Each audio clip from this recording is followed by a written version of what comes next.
जय Hind friend, India और pride में आप सभी का स्वागत है। फ्रेंड्स, यहाँ पे हम भारतीय काव्यशास्त्र के तहत रस निष्पत्ति के बारे में पढ़ने वाले हैं। इससे पूर्व आपने देखा हमने रस सिद्धांत के बारे में आपको जो भी इम्पोर्टेंट तथ्य थे उनसे परिचित करवाया और साथ ही साथ ये भी बताया कि हम यहाँ पे जो मूल टेस्ट है काव्यशास्त्र के दोनों ही लेकर चल रहे हैं। और आपको कॉन्सेप्ट क्लियर कराने से पहले हम जो फैक्ट है इम्पॉर्टेंट कौन कौन से टॉपिक करने हैं उनको यहाँ पे क्लियर करा दे रहे ताकि आप यहाँ से अच्छे से समझ ले। इसके बाद ही आप कॉन्सेप्ट जो है उसको विस्तार से समझ पाएंगे।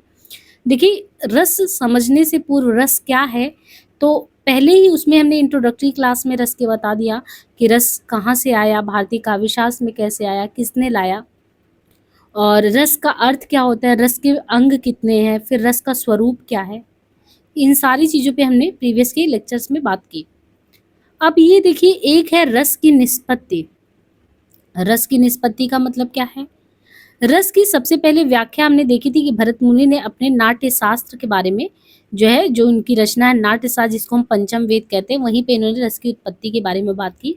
और रस के संदर्भ में हमने ये भी देखा कि रस क्या होता है, यानी अच्छा देखना, बोलना, सुनना, जिसमें भी हम जैसे काव्य को पढ़ रहे हैं तो काव्य में जो आनंद है वही बेसिकली रस है।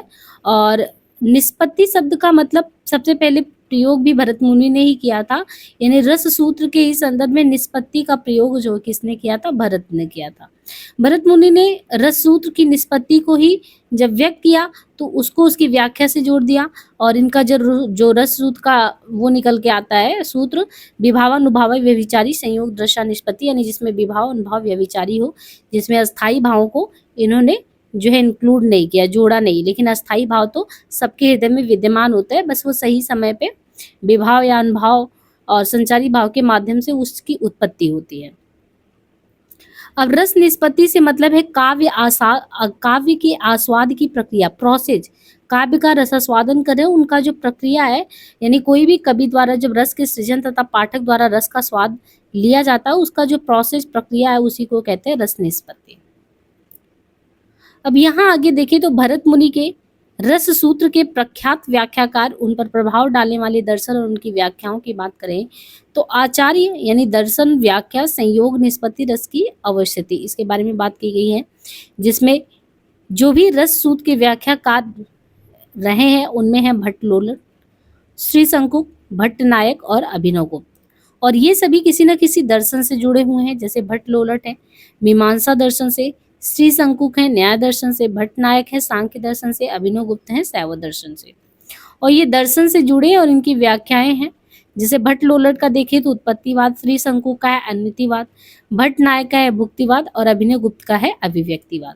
तो आप देख रहे हैं आचार्य यानी दर्शन, दर्शन के साथ उनकी व्याख्या और व्याख्या के साथ संयोग भी देखना पड़ेगा। तो सबसे पहले देखें भरत मुनि ने जो रस सूत्र की व्याख्या की है उनके व्याख्याकारों में सबसे नंबर 1 पे, पहले नंबर पे है भट्टलोलट। भट्टलोलट का है मीमांसा दर्शन, और मीमांसा दर्शन के उसमें ये बताते हैं इसका संबंध, इसकी व्याख्या उत्पत्तिवाद के या उसी उत्पत्तिवाद को आरोपवाद भी कहते हैं। अभी इसको एक्सप्लेन करेंगे आगे, बस अभी पहले ये लिस्ट देख लीजिए जहाँ से क्वेश्चन बार बार आते हैं। अगर आपने प्रैक्टिस सेट लगाया होगा तो उसमें आपने देखा होगा ये भट्टलोलट के जितने भी वाद है इनसे मिलाने को, मैच करने को देता है, और साथ ही साथ इनके दर्शन से भी मिलाने को देता है कि किसने मीमांसा दर्शन, किसने सांख्य दर्शन, किसका न्याय दर्शन, कौन सा किससे मिलाना भी पड़ता है। तो भट्टलोलट मीमांसा दर्शन, इनकी व्याख्या उत्पत्ति या आरोपवाद से संबंधित है। श्रीशंकुक न्याय दर्शन और श्रीशंकुक के न्याय दर्शन ये अन्मतिवाद से जुड़ा है। भट्टनायक सांख्य दर्शन तो ये भुक्तिवाद भोगवाद से जुड़ा है। और अभिनवगुप्त शैव दर्शन तो ये अभिव्यक्तिवाद से जुड़ा है। तो भट्टलोलट मीमांसा जो कि उत्पत्तिवाद या आरोपवाद से संबंध है, इसमें संयोग देखें तो उत्पादक भाव संबंध से जुड़ा है। भट्टलोलट मीमांसा दर्शन जो उत्पत्ति या आरोपवाद है, इनका संबंध उत्पाद या उत्पादक भाव संबंध से, गम्य या गमक भाव संबंध से, पोष या पोषक भाव संबंध से है। तो संबंध में उत्पाद या उत्पादक, गम्य गमक, पोष या पोषक। और श्रीशंकु जो कि न्याय, जो कि चित्र तुरंग न्याय के बारे में बात करते हैं, उनका अनुमति सिद्धांत है। और अनुमति सिद्धांत इनका अनुमान, यानी अनुमान मतलब अनुमाप्य या अनुपापक भाव से ये रिलेटेड है। इसी तरह भट्टनायक जो कि सांख्य दर्शन से है, तो भट्टनायक का है भुक्तिवाद, इसी को भोगवाद भी कहते हैं, और इसमें भोज्य भोजक भाव का संबंध है। अभिनवगुप्त शैव, शैव यानी अभिव्यक्तिवाद, और ये जो है अभिव्यंजना यानी व्यंग्य व्यंजक भाव से इसका संबंध है। अब यहाँ पे हम आगे बात करें तो इसका उत्पत्ति और अनुकार के बारे में कि ये उत्पत्ति अनुकार वास्तविक राम आदि में, अनुमति में अनुकर्ता अभिनेता नट में देखने को मिलता है, भुक्ति में प्रेक्षक या दर्शक के रूप में, और यहाँ पे अभिव्यक्ति है सामाजिक हृदय के रूप में। तो भरत मुनि के रसूत के प्रख्यात यहाँ पे व्याख्याकार उन पे पड़ने वाले प्रभाव और व्याख्याएं दी हैं। अब यहाँ पे देखिए अनुकार्य और अनुकर्ता काव्यशास्त्र का पारिभाषिक शब्दावली, अनुकार्य से मतलब उस पौराणिक या ऐतिहासिक चरित्र से है जिसका अभिनय किया जा रहा होता है, और अनुकर्ता अभिनेता को कहते हैं। आगे यहाँ पे देखिए भट्टलोलट जो है इनका उत्पत्तिवाद सिद्धांत देखे तो भट्टलोलट के उत्पत्तिवाद सिद्धांत के बारे में, निष्पत्ति का अर्थ उत्पत्ति करने से इनके सिद्धांत को उत्पत्तिवाद कहा गया है। यानी जो भट्टलोलट का उत्पत्तिवाद है, निष्पत्ति और निष्पत्ति का अर्थ उत्पत्ति करने से इनके सिद्धांत को उत्पत्तिवाद कहा है, निष्पत्ति या उत्पत्ति। अलबत्ता जो भट्टलोलट है वो सहृदय का उल्लेख नहीं करते, किंतु उनका अर्थ यही रहा होगा कि सहृदय अभिनेता नट नटी पर वास्तविक राम आदि अनुकार्य का आरोप करके ही रस की प्राप्ति होती है। इसी से उनके सिद्धांत को आरोपवाद भी कहते हैं। तो भट्टलोलट का उत्पत्तिवाद या आरोपवाद। इनके मत के अनुसार अस्थायी भाव अनुपचित अपरिपक्व होता है, किंतु वह विभाव अनुभाव और संचारी भाव के संयोग से उपचित परिपक्व हो जाता है। अब यहाँ पे आप समझिए, जैसे भट्टलोलट ने क्या किया, एक सिद्धांत दिया जिसका नाम है उत्पत्तिवाद। और उत्पत्तिवाद यानी निष्पत्ति का मतलब इन्होंने क्या बताया कि सहृदय अभिनेता यानी जो एक्टिंग करने वाला नट या नटी है वो अच्छे हृदय होने वाला, यानी जो एक्टिंग करेगा वो एक तो अच्छा हृदय का जब रहे वो, तो वास्तविक जैसे वो मान लीजिए एक्टिंग में राम का जो है चरित्र चित्रण यानी राम का ही एक्टिंग करना है, तो सहृदय अभिनेता जो नायक है नट नटी पर वास्तविक राम आदि अनुकार्य का आरोप करके ही रस की प्राप्ति होती, जैसे उसको हम राम या सीता के रूप में नट या नटी को देख रहे हैं। तो इसी से उसका सिद्धांत क्या है कि उसी में आरोप करके हम आरोपवाद भी सिद्धांत को कह सकते हैं। और इनकी मान्यता ये है कि अस्थाई भाव तो हर एक व्यक्ति में रहता है, लेकिन अस्थाई भाव अनुपचित अपरिपक्व होता है, किंतु जब उसमें आप विभाव अनुभाव और संचारी के संयोग से करते परिपक्व हो जाता। ये आपको याद हो, हमने इससे पहले वाले वीडियो में जो है जब रस के बारे में बता देते तो हमने रिजल्ट का एग्जाम्पल दिया था कि आपके अंदर खुशी का कुछ भी तत्व विद्यमान हो, लेकिन खुशी तब मिलेगी यानी जब आपकी परिस्थितियां होगी, यानी विभाव मतलब आलंबन या उद्दीपन कुछ होगा। फिर आपके अंदर अनुभाव, जैसे 4 प्रकार के अनुभाव हमने देखा था, कायिक, वाचिक, आहार्य, सात्विक। तो ये परिस्थितियां जब आपके अनुकूल होंगी तब उससे आपको खुशी उत्पन्न होगा, खुशी मिलेगा। तो ये तो ऐसे में अपने आप परिपक्व स्थिति में होती है, उसको परिपक्व करने के लिए ये सारी जो परिस्थितियां वो होनी चाहिए। जब उचित अवस्था में परिपक्वता की स्थिति आएगी तो ही जो अस्थाई भाव है वो रस के रूप में परिणित होगा। यही इनके कहने का मतलब। अगर नट नटी भगवान राम और सीता का एक्टिंग कर रहे हैं और आप उनको एक तरीके से अपने आराध्य देव के रूप में देख रहे हैं, तो आपको रस की प्राप्ति तभी होगी जब ये सारी स्थितियां, उनकी वेशभूषा, उनका वाचन, उनके बोलने का ढंग, उनका प्रस्तुतिकरण सब कुछ मिला के होगा, तभी आपको वास्तविक आनंद उसको देखने से सुनने से प्राप्त होगा। तो भट्टलोलट ने इसीलिए उसमें राम सीता आदि का आरोप किया। इसी को आरोपवाद कह सकते हैं या उत्पत्तिवाद। रस की उत्पत्ति कैसे हो, भट्टलोलट ने कहा। अब अस्थाई भाव का विभाव के साथ जो अस्थाई भाव है, यानी मान लीजिए कोई भी आपके अस्थाई भाव कुल 8 निश्चित किए गए हैं, और अस्थाई भाव में आपने देखा कि जो भी अस्थाई भाव है आपके हृदय में जो पहले से विद्यमान है अस्थाई भाव, उस भाव का विभाव मतलब परिस्थितियों के साथ सामंजस्य कर दिया जाए तो इसे उत्पाद उत्पादक संबंध कहते हैं। क्या कहते हैं? उत्पाद मतलब स्थिर, जो भी स्थिति में आपके अंदर जो है, मान लीजिए जो अस्थाई भाव है आपके अंदर प्रेम का, करुणा जो है ना, वो है, और उसका संबंध है कि ऐसी परिस्थितियां भी आपके आसपास बन जाए तो उत्पादक संबंध होगा। तो उत्पाद उत्पादक अस्थाई भाव के विभाव के साथ है। और फिर अनुभाव के साथ क्या होगा? अनुभाव के साथ अगर अस्थाई भाव को जोड़ेंगे तो अनुभाव का मतलब प्रस्तुतिकरण का तरीका, यानी कायिक, वाचिक, सात्विक, आहार्य। तो अनुभाव का जब आप अस्थाई भाव के साथ जोड़ेंगे तो ये होगा गम्य गामक संबंध।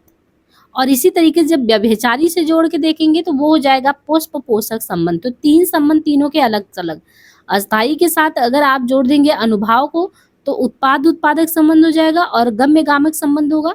जब आप जो है विभाव से जोड़ेंगे, यहाँ पे देखिए अस्थाई को जब विभाव से जोड़ेंगे तब उत्पाद उत्पादक होगा, अनुभाव से जोड़ेंगे गम्य गामक होगा, और व्यभिचारी से जोड़ेंगे पोष पोषकम संबंध माना जाएगा।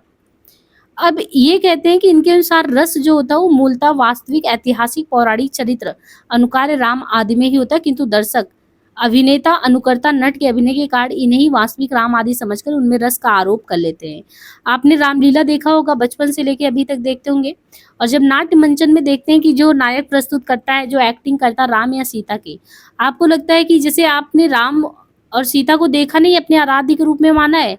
लेकिन जब वो इतनी मनमोहक दृश्य से उनका अभिनय करते हैं, बहुत अच्छे से वाचन करते हैं, वेशभूषा भी राम के तरीके से पहने होते हैं और उनका मन भी ऐसे ही लगता है, तो आपको लगता है अरे ये तो साक्षात राम और सीता हमारे सामने है। इतने भावुक हो जाते हैं, कुछ लोग पैर भी रखते हैं, आरती भी करते हैं। तो वास्तविक राम आदि आप उसी जितने भी दर्शक गण हैं उन्हीं को अभिनेता मान लेते हैं। अभिनेता को ही अपने आराध्य देव के रूप में मान लेते हैं। और ये रस मूलतः कहाँ पे, कोई भी ऐतिहासिक पौराणिक पात्र में आपको देखने को मिलता है। तो ये जो रस का आरोप उसी अभिनेता में कर लेते हैं ना, इसी को कह रहे हैं। और दूसरा है कि इन्होंने तद्रूपता अनुसंधान शब्द का प्रयोग किया है। इन्होंने तद्रूपतान संधान का शब्द का प्रयोग किया है। तद्रूपतान संधान, इसका प्रयोग किया है। श्री शंकुक ने इनके मतों का खंडन किया है। किसने? श्री शंकुक ने इनके मतों का खंडन किया है। किस प्रकार?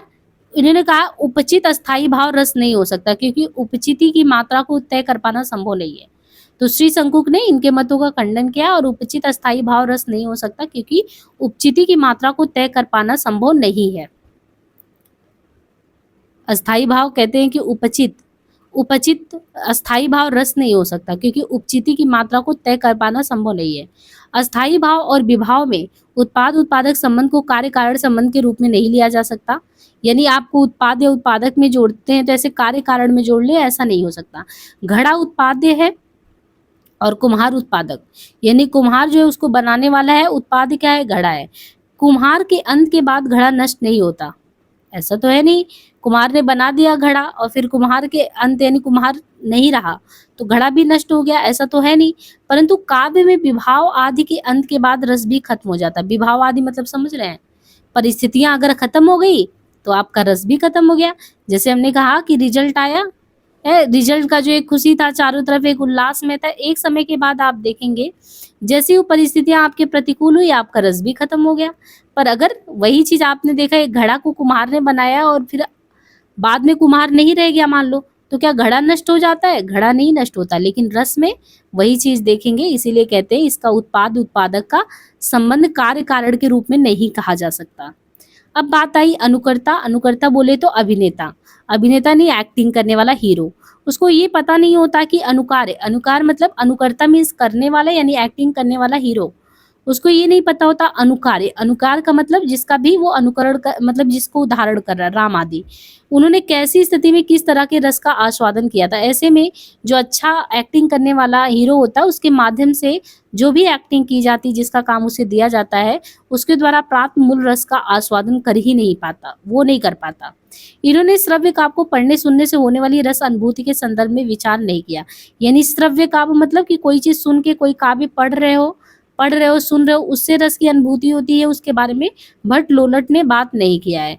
भट्ट लोलट ने सिर्फ और सिर्फ दृश्य काव्य के बारे में बात किया, और वो भी हमने आपको बताया कि जैसे रामलीला के मंचन वगैरह पे आप किसी को भी नट नटी को एक्टिंग करते देखते हैं, सीता राम आदि का, तो आपको लगता है हमारे आराध्य देव हैं, आप तो पूजने लगते हैं, आपको तो ऐसा लगता है वही सामने है। लेकिन हो सकता है वो लोग ऐसा वास्तविक आनंद नहीं ले पा रहे हो जितना आप उनका ले रहे हैं। इसी को आरोपवाद भी कह दिया जाता है और इसी को उत्पत्तिवाद भी कहते हैं।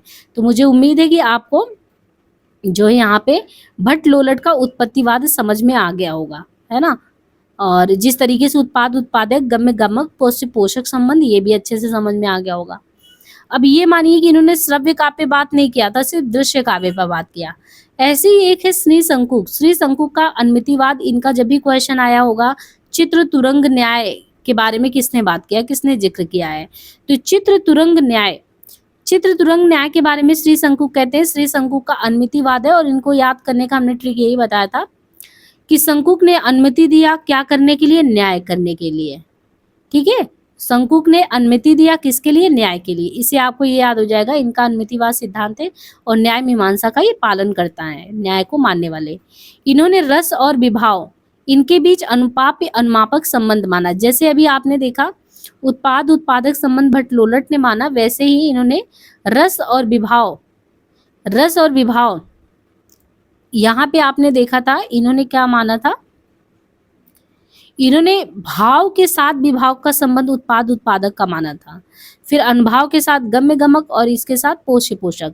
लेकिन यहाँ पे आप देखिए ये जिस त्रिशंकु है इनका सीधे रस से करेक्शन, ये रस को विभाव से जोड़ते हैं यानी रस के साथ परिस्थितियों के बीच सामंजस्य करते हैं, तो उसको अनुपाप्य अनुमाप्य अनुमापक संबंध कहते हैं। सामाजिक अपनी वासना से नट अभिनेता पर रामा आदि, यानी इस देखिए सामाजिक अपनी वासना से, सामाजिक अपनी वासना से नट यानी जो हीरो है उस पर राम आदि अनुकार्य का अनुमान करते हुए इस रस को प्राप्त करता जिसे स्वयं राम आदि ने प्राप्त किया हो। ठीक है, तो ये हो गया सामाजिक अपनी वासना से नट अभिनेता पर राम आदि अनुकार्य का अनुमान करते हुए इस रस को प्राप्त करता जिसे स्वयं राम आदि ने प्राप्त किया हो।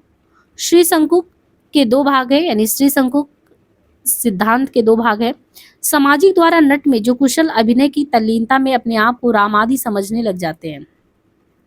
पहले तो इन्होंने अनुमाप्य अनुमापक संबंध बताया, फिर इन्होंने कहा सामाजिक अपनी वासना से नट यानी हीरो इस पर जो अनुकार्य राम आदि का अनुमान करते हुए उस रस को प्राप्त करते जिसे स्वयं राम आदि ने प्राप्त किया हो। यानी जब भी आप एक दर्शक बन के किसी हीरो को एक्टिंग करते देखते हैं, उसमें मान लीजिए उसने एक्टिंग राम जी की हो, तो आप अपने प्रेम से उसको जोड़ के देख रहे हो। तो श्री शंकुक ने इस सिद्धांत के दो भाग बताए। एक तो कहा कि सामाजिक द्वारा नट में जो कुशल अभिनय की तल्लीनता में अपने आप को राम आदि खुद समझने लगता है, तो राम आदि के रत्यादि यानी रति आदि यानी राम के जो प्रेम है उनके प्रेम को भावों की अनुमति यानी अपनी भावनाओं की अनुमति से अनुमान करने लगता है कि कुछ ऐसा ही प्रेम प्रसंग उनका भी रहा होगा। और जब सामने जो दर्शकगण है, तभी जो सामाजिक दर्शकगण है वो अपनी वासना द्वारा उन भावों को रंगमंचीय सौंदर्य भाव के पल पर रसानुभूति करते हैं। उन्होंने इस अनुमान को सामान्य लौकिक अनुमानों से अलग माना है। इसकी विलक्षणता के प्रतिपादन के लिए इन्होंने चित्र तुरंग न्याय का आश्रय लिया है। चित्र तुरंग न्याय में इन्होंने कहा कि जैसे मान लो हम एक चित्रित यानी छपा हुआ घोड़ा देखते हैं और घोड़ा जैसे लग रहा है कि वो भाग रहा है और घोड़ा भागता हुआ चित्र बना दिया तो ऐसा लगता है कि सच में घोड़ा भाग रहा है। वैसे ही जैसे राम का अभिनय कोई एक्टिंग करने वाला हीरो स्टेज पे है, वो अभिनय कर रहा है और अभिनय करने वाला जो अनुकर्ता यानी जो हीरो है उसको जो राम की एक्टिंग करने के लिए दिया गया है ऐसा समझ लिया जाता है कि वही जो है राम है। इनका महत्व इस बात में कि इन्होंने सबसे पहले यह स्पष्ट किया कि जो अच्छा हृदय जिसका होता है तो अच्छे हृदय की जो वासना का उल्लेख किया है। इससे बाद के आचार्यों के लिए पृष्ठभूमि तैयार हुई।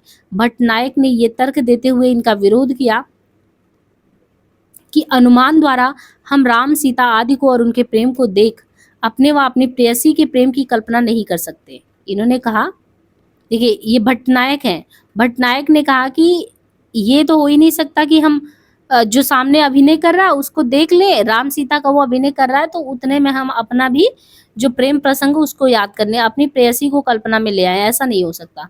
उसमें हमारी संस्कार निश्रद्धा बाधा उत्पन्न करेगी। वैसे भी मिथ्या अनुमान से सत्य की अनुभूति संभव नहीं है। अब देखिए समझने की बात यह है कि जैसे श्री शंकुक ने कहा कि मान लो आपने रामलीला का मंचन देखा और राम सीता जी आपको बहुत अच्छे लगे, उनकी जोड़ी बहुत अच्छी लगी और जीवन में आपने भी प्रेम वगैरह किया हो, तो उनको देखते देखते आपको जैसे मान लीजिए अच्छा साहित्य पढ़ते हो तो साहित्य में पढ़ते हुए ऐसा नहीं लगता कि ये तो हमारे ही जीवन की गाथा है। वैसे ही आप अभिनय करते देख रहे हो तो ऐसा लगे कि अरे ये तो हमारी कहानी है। तो भट्टनायक कहते नहीं ऐसा नहीं हो सकता, आप अनुमान भी नहीं कर सकते। ये चीज़ को ये इसलिए नहीं कर सकते क्योंकि आप राम सीता को अपने प्रेम से मिलाएंगे तो ये तो अपने आराध्य के साथ छल हुआ। अपने आराध्य को आपने जीवन में ऊंचा स्थान दिया तो आपकी संस्कार निष्ठ श्रद्धा जो है वो बाधा बनेगी। लेकिन ये तो कहना है भट्टनायक का। श्री शंकुक तो इस चीज को मानते हैं कि हम अनुमान कर सकते हैं। अगर कोई बहुत अच्छा खिलाड़ी बहुत अच्छा नायक कोई चीज प्रस्तुत कर रहा है तो हम इस चीज को अनुमान जो है वहां पे लगा सकते हैं। इसलिए इनके जो सिद्धांत का नाम है अनुमितिवाद है। अब जो भट्टनायक है जिन्होंने अभी ये काटा था, उन्होंने क्या कहा भुक्तिवाद में पहले के मत के अनुसार जो प्रेक्षक को अभिनेता के द्वारा जो भी अनुकार है, अब जो भी अनुकार मतलब कि वही जो भी कोई हीरो है उसको जो भी काम करने के लिए एक्टिंग करने के लिए राम आदि की एक्टिंग करने के लिए दिया जाता है, तो वही कह रहे हैं कि जो है उसके द्वारा जो अनुभूत रस की प्राप्ति होती थी पहले वाले में सब में। लेकिन भट्टनायक ने अलग ही व्याख्या दिया।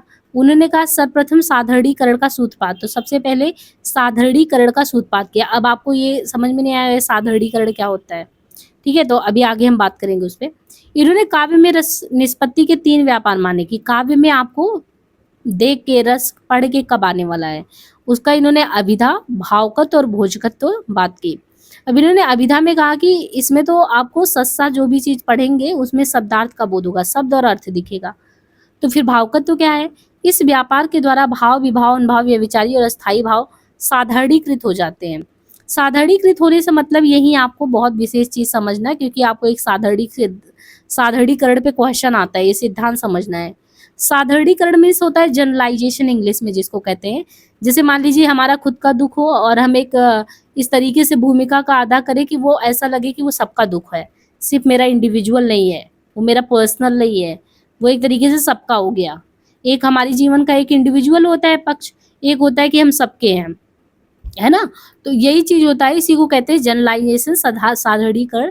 साधारणीकरण होने से मतलब है कि व्यक्ति विशेष से कोई भी चीज जुड़े ना रहकर वहां पे अपने पराये के भाव से वो मुक्त होकर सामान्य हो जाता है।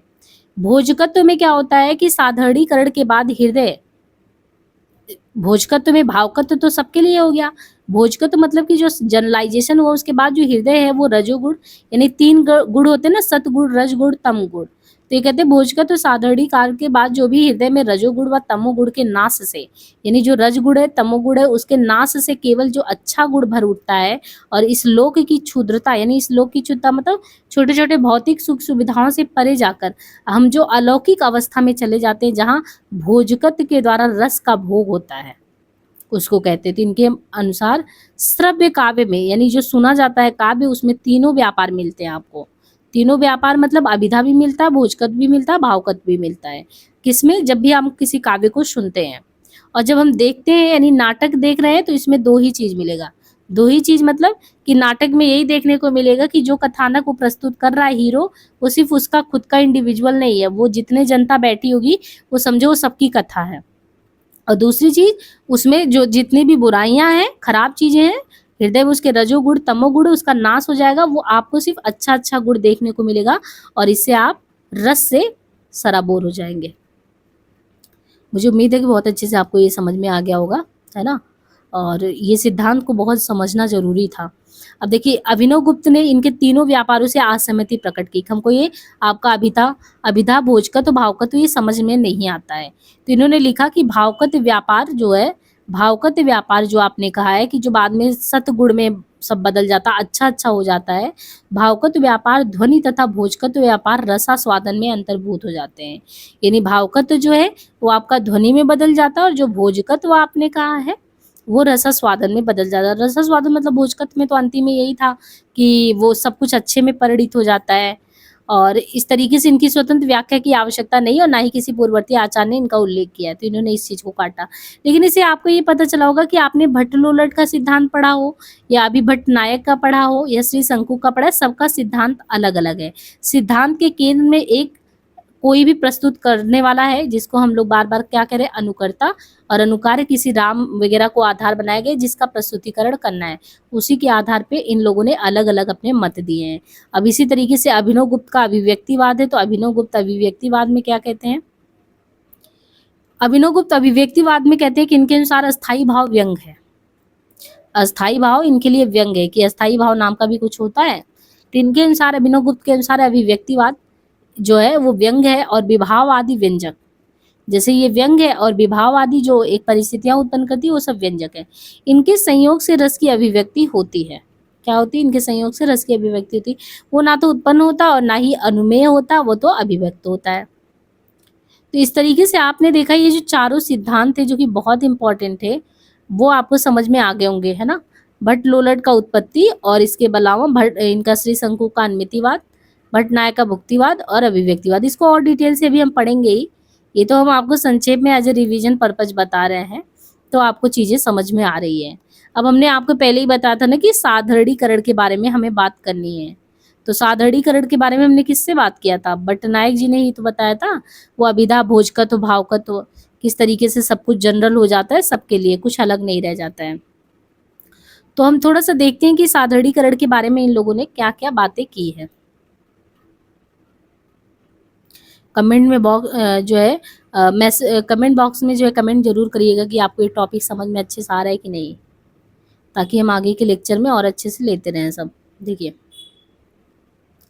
साधारणीकरण का क्या मतलब है तो वही हमने कहा साधारणीकरण का कहीं पे भी आपको डेफिनेशन आएगा तो भाव का एक इंडिविजुअल यानी आपका भाव पर्सनल ना रह के वो सभी के लिए हो जाता, मुक्त हो जाता। तो भावों का व्यक्ति विशेष से आबद्ध ना रहकर मुक्त हो जाना।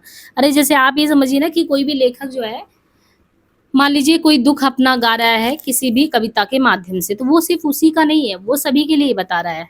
तो आप जब सुनते हैं या अच्छा संगीत सुनते हैं तो आपको लगता है हाँ हाँ ये तो मेरी भी कहानी है। वही चीज़ है, भाव का अब उसका खुद का पर्सनल नहीं रहा, वो सबके साथ जोड़ दिया। तो उसी को साधारणीकरण कहते हैं। इसे असाधारण का साधारण रूप भी कहते हैं। मुक्त हो जाने का अभिप्राय है कि सबके लिए, मतलब कि हम अपने दुखों से मुक्त हो गए, हम अपने दुख को तो सबका दुख बना दिए या सबका दुख अपना दुख बना लिए। साधारणीकरण से ही काव्य को पढ़ने सुनने देखने वाले साहित्य को ये अनुभूति होती है कि ये रचनाकार ना उसकी अपनी भावना को ही व्यक्त किया है बल्कि ये सभी का है। सबसे पहले भट्टनायक ने, अभी हमने देखा सबसे पहले साधारणीकरण की बात भट्टनायक ने की थी, जिसे व्यवस्थित ढंग से प्रतिष्ठित करने का श्रेय अभिनव को है। देखिए भट्टनायक ने सबसे पहले प्रस्तुत किया और अच्छे से व्यवस्थित ढंग से इसको अभिनव गुप्त ने जो है प्राप्त मतलब सबके सामने रखा। अब यहाँ पे और भी बताया कि व्यक्तित्व बंधन यानी पर्सनल जो हमारा एक होता है कि बंधे होते हैं, व्यक्तित्व बंधन से मुक्त होना ही अस्थाई भाव का साधारणीकरण है। कोई भी आपके दिल में अस्थाई भाव, करुणा का हो, प्रेम का हो, कुछ भी हो, आप अपना इंडिविजुअल ना रख के वो सार्वजनिक बना दो, तो वही साधारणीकरण है। ये देश काल आदि विशिष्ट पहचान वाले नियामकों से मुक्त होता है। अभिधा मीन्स कोई भी चीज, अभिधा का क्या मतलब होता है? अभिधा यानी सब कुछ स्पष्ट शब्दों में कह देना। तो अभिधा द्वारा शब्द अर्थ बोध होता है। उसके बाद साधारणीकरण द्वारा सहृदय को एक विशिष्ट प्रकार की मानसी एवं साक्षात्कारात्मिका प्रतीति होती है, जिसे काव्य की विशिष्टताएं देश काल आदि नष्ट हो जाती हैं और जो सहृदय व्यक्तित्व के बंधन भी नष्ट हो जाते हैं, जिससे उक्त दोनों मुक्त हो जाते हैं, यानी दोनों आजाद हो जाते हैं। चाहे वो सुनाने वाला आजाद हो, सुनने वाला, दोनों ही आजाद होते हैं। अब यहाँ पे हम समझे कि भट्टनायक ने क्या कहा साधारणीकरण के बारे में। भट्टनायक का हमने देखा था भुक्तिवाद सिद्धांत, उसी में उन्होंने 3 व्यापार कहा था, अभिधा, भावकत्व, भोजकत्व। अभी बात किया भावकत्व द्वारा विभावादि का साधारणीकरण। अभी हमने देखा कि कैसे भावना में, भावकत्व में उनके विभाव के साथ, परिस्थितियों के साथ जनरलाइजेशन हो जाता है। साधारणीकरण से पड़ने वाले प्रभाव को निज मोह संकटता निवारण कहते हैं। यानी जो साधारणीकरण है उससे जो प्रभाव इम्पैक्ट पड़ता है, तो उससे होता है कि बहुत लोग नहीं होते कि हम अपनी प्राइवेसी को बहुत मेंटेन रखेंगे, अपने को बहुत ज़्यादा प्रेम करेंगे, अपने बारे में कुछ किसी से नहीं बताएंगे। और कुछ लोग आपने देखा होगा कि अपने दुख को साझा कर देते हैं, तो कहीं ना कहीं उनसे आज़ाद हो जाते हैं। तो यही है, इससे पड़ने वाले प्रभाव यानी निज मोह संकटता निवारण। इसका मतलब ये है कि अपने यानी स्व तथा पराय के यानी पर के भेद को ही हम नाश कर दें, यानी अपने दुख को क्यों ना दूसरे से बांटे, वो भी मनुष्य हम भी मनुष्य, हम दोनों के दुख एक हो गए, बस हम इससे आजाद हो गए। तो अपने इस सिद्धांत में सामाजिक विषय में केवल यही कहा गया है। इसी से भावगत व्यापार को क्या कहा जाता है? भावगत व्यापार को निज मोह संकट निवारणकारी भी कहा गया है। यहाँ ये समझना जरूरी है कि भावगत व्यापार और साधारणीकरण एक नहीं होता है, मतलब दोनों व्यापार और ये एक ही नहीं है, बल्कि जो साधारणीकरण है वो भावगत व्यापार का एक हिस्सा है। भावगत व्यापार का जो साधारणीकरण है वो एक अंग मात्र है। भावगत व्यापार में सर्वाधिक महत्वपूर्ण होने के कारण साधारणीकरण को उसकी आत्मा या प्राण का आगे, यानी जब भी भावगत व्यापार यानी भावनाओं का आपका व्यापार, देखिए नाम से ही लग रहा होगा भावनाओं का व्यापार। भावनाओं का मतलब यानी जो अपनी भावना है उसका व्यापार में हम क्या करते हैं? लेन देन करते हैं ना। तो यानी भावगत मतलब कि भावों के अगर व्यापार कर रहे हैं, हम लेन देन कर रहे हैं, तो उसमें जो साधारणीकरण है, साधारणीकरण अपने दुख को दूसरे का दुख बनाना, दूसरे के सुख को अपना सुख बनाना, इस तरीके से, तो उसका साधारणीकरण आत्म है यानी प्राण है, वो तो पहले आपको करना ही पड़ेगा। फिर साधारणीकरण को रसास्वाद से पहले की प्रक्रिया माना जाता है, यानी साधारणीकरण जो है ये रस जो मिलेगा आपको वो उससे पहले की प्रक्रिया है। साधारणीकरण विभाव आदि को अपनी विशेषताओं से मुक्त कर आस्वादन के लिए तैयार करता है और इस तरह भावगत व्यापार स्थायी भाव को रस में रूपांतरित कर देता है। अब देखिए ये उनके द्वारा है, भट्टनायक, अभिनव गुप्त ने इसको और स्पष्ट किया है, यहाँ पे समझते हैं। अभिनव गुप्त कहते हैं कि शब्द और अर्थ की व्यंजना शक्ति के माध्यम से जो अच्छे हृदय वाले हैं उनको रसास्वादन तो होता है, अतः भावगत व्यापार और भोजगत व्यापार की स्वीकृति की आवश्यकता है नहीं। यानी कह रहे हैं कि शब्द और अर्थ की व्यंजना शक्ति के माध्यम से अच्छे हृदय वाले को तो रसास्वादन हो ही जाता है। तो जब अच्छे शब्द और अर्थ से सामने वाले जो अच्छा हृदय वाला उसको रस का आस्वाद हो ही जाता है, तो फिर भावगत और भोजगत का मतलब ही क्या है? और फिर भट्टनायक ने जो विभाववादी परिस्थितियों से भावनाओं को जोड़ के साधारणीकरण का मत का प्रस्तुत किया है, इसको ये मानते हुए कहते हैं कि साधारणीकरण के एक अन्य स्तर की बात है, जो सहृदय है यानी अच्छा हृदय वाला उसके व्यक्तित्व बंधन की समाप्ति। यानी जो अच्छा हृदय वाला व्यक्ति है उसका व्यक्तित्व यानी अपनी पर्सनालिटी का जो एक बंधन है बंधा हुआ है उससे वो आजाद होता है। साधारणीकरण विभाव आदि के साथ साथ अस्थाई भाव का भी होता है। यानी जो जनरलाइजेशन होता है वो विभाव आदि परिस्थितियों के साथ तो बदलता ही है, और अस्थाई भाव जो होता है उसका भी रूपांतरण होता है, और अस्थाई भाव के साधारणीकरण से ही विभाव आदि का साधारणीकरण होता है। अस्थाई भाव जितने भी, चाहे हमने भरत मुनि का 8 पढ़ा और लोगों का 8 पढ़ा या 9, तो जो भी अस्थाई भाव है उनका अगर आप अस्थाई भाव का साधारणीकरण करेंगे तो वो अस्थाई भाव का साधारणीकरण विभाव आदि के साधारणीकरण से होता है। विभाव आदि मतलब आलम्बन या उद्दीपन के आधार को बना के। जब तक ऐसी परिस्थितियां नहीं बनेगी तब तक आप कुछ रिएक्ट नहीं करेंगे। और व्यक्तित्व बंधन का क्या मतलब है कि देश काल आदि विशिष्ट पहचान वाले नियामकों से मुक्त होना ही अस्थाई भाव का साधारणीकरण है। आपने देखा होगा बहुत सारे लोगों के पीछे ये होता है कि हमारी तो रेपुटेशन का ये है वो है, इतने बधे वो महसूस करते हैं जैसे लगता है वो आजाद पंछी है ही नहीं।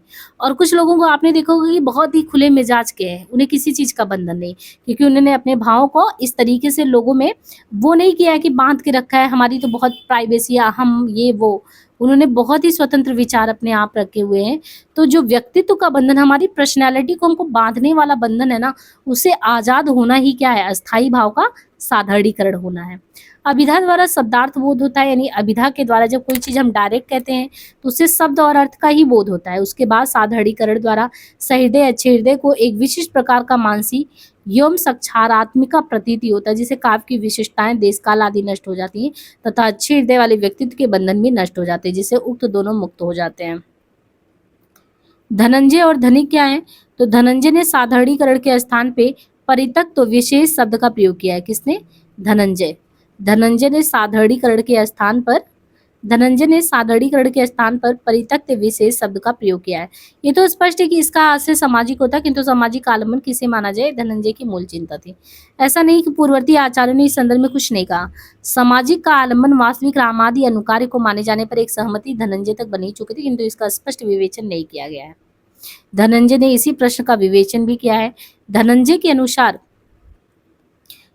के अनुसार धीरोदात्त वाद्यवस्था नाम रामादि प्रतिपादकः। राम आदि अनुकार्य कवि के सृजन के अनुसार नायक की धीरोदात्त आदि विभिन्न अवस्थाओं में से किसी एक के घोतक होते हैं। ये काव्य में अपनी ऐतिहासिक अवस्था का घोतन नहीं करते। धनंजय के वृत्तिकार धनिक ने उनके इस मत को और स्पष्ट किया। धनिक के मतानुसार कविगण लोक में रहने वाले विशिष्ट व्यक्तियों के गुणों से प्रेरणा लेकर ही काव्य में अपनी कल्पना के समावेश से नायक का सृजन होता है, और वे योगी मुनि की तरह सिद्ध पुरुष नहीं होते। धनंजय आगे लिखते हैं कि काव्यगत पात्रों का अपना विशिष्ट संदर्भ ऐतिहासिकता त्याग कर सामान्य मानव मात्र हो जाने से वे सहृदय का आलम्बन बन जाते हैं तथा इससे सहृदय का रसास्वादन संभव हो पाता है। ये कौन लिखता है? धनंजय लिखते हैं कि काव्यगत पात्रों का अपना विशिष्ट संदर्भ त्याग कर सामान्य मानव मात्र हो जाना, यानी धनंजय जो कि ऐतिहासिक पात्र है, काव्यगत पात्रों में कहते हैं कि विशिष्ट संदर्भ वो छोड़कर सामान्य जब मानव मात्र हो जाते तो वो साहित्य का आलम्बन बन जाते हैं। उक्त दोनों आचार्यों ने कोई नया सिद्धांत नहीं दिया, किंतु भट्टनायक और अभिनव गुप्त उन्होंने साधारणीकरण में कवि तत्व को स्पष्ट व्याख्यायित किया, ये मजबूती दी है।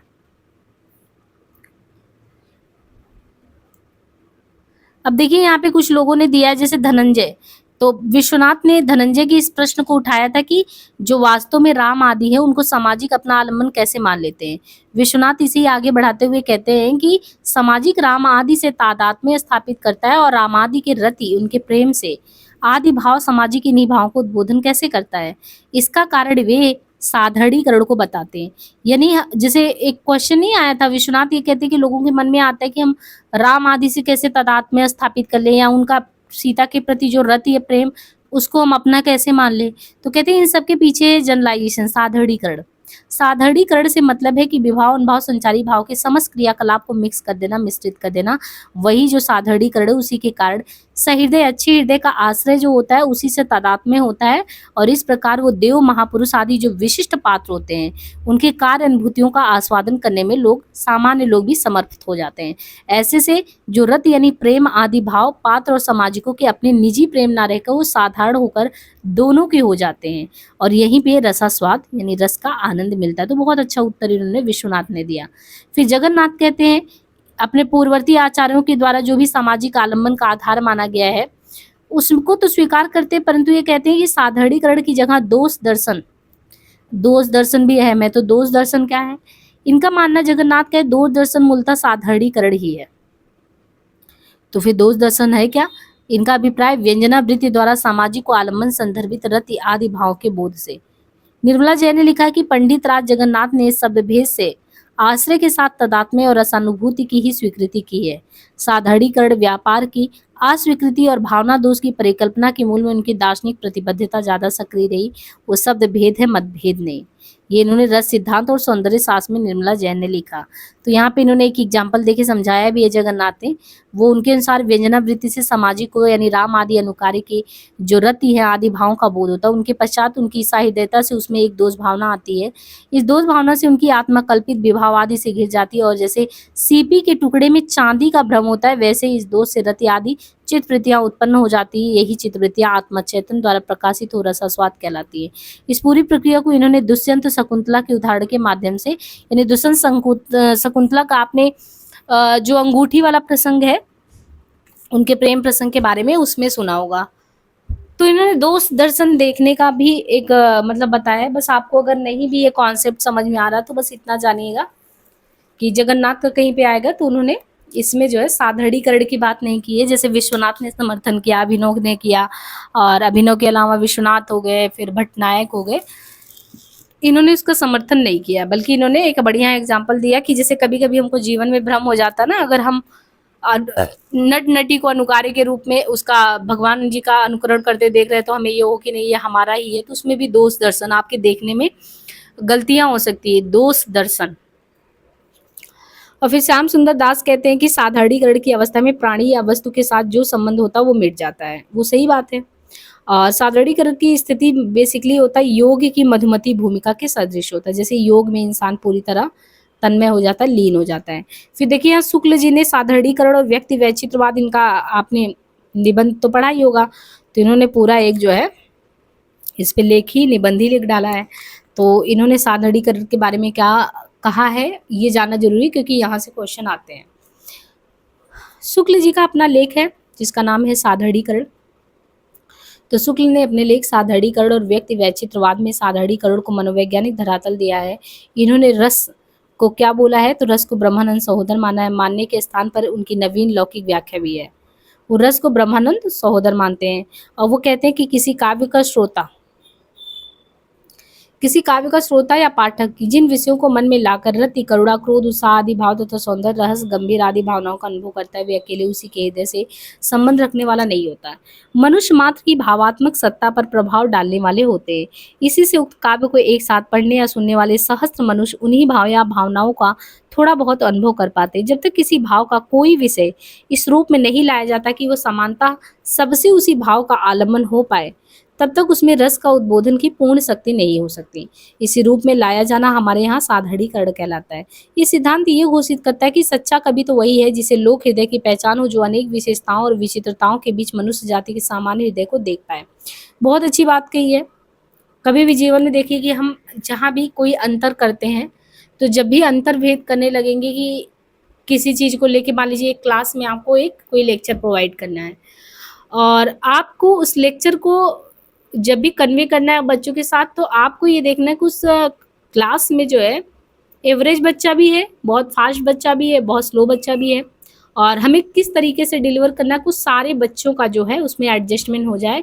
वो दिव्य दृष्टि उस अगर टीचर के पास है, सारे बच्चों का समस्याओं का समाधान वो अपने चाहे जैसे अपने पढ़ाने से या चतुरता से जैसे भी कर पा रहा है, वही चीज एक सच्चे कवि में होना चाहिए, जिसे लोक हृदय यानी लोगों के हृदय की अच्छी पहचान हो, अनेक विशेषता विचित्रताओं के बीच भी मनुष्य जाति को वो समझ पाए, समान हृदय से देख पाए।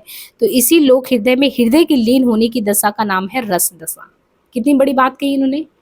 इस लोक हृदय में अगर हृदय के पता लगा, कुछ लोगों के कविता सुनने आपके सब बैठे हैं, 10 लोगों को कविता समझ में आया, 10 को नहीं समझ में आया, 10 को कम आया, तो इसका मतलब 30 के 30 जो बैठे थे वो सारे आनंद तो लिए नहीं।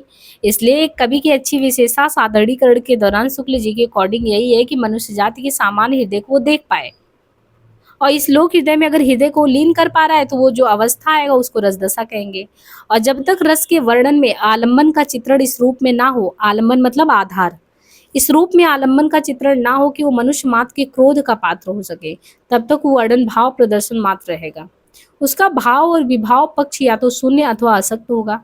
भाव और विभाव दोनों पक्षों के सामंजस्य के बिना पूरी और सच्ची रसानुभूति हो भी नहीं सकती।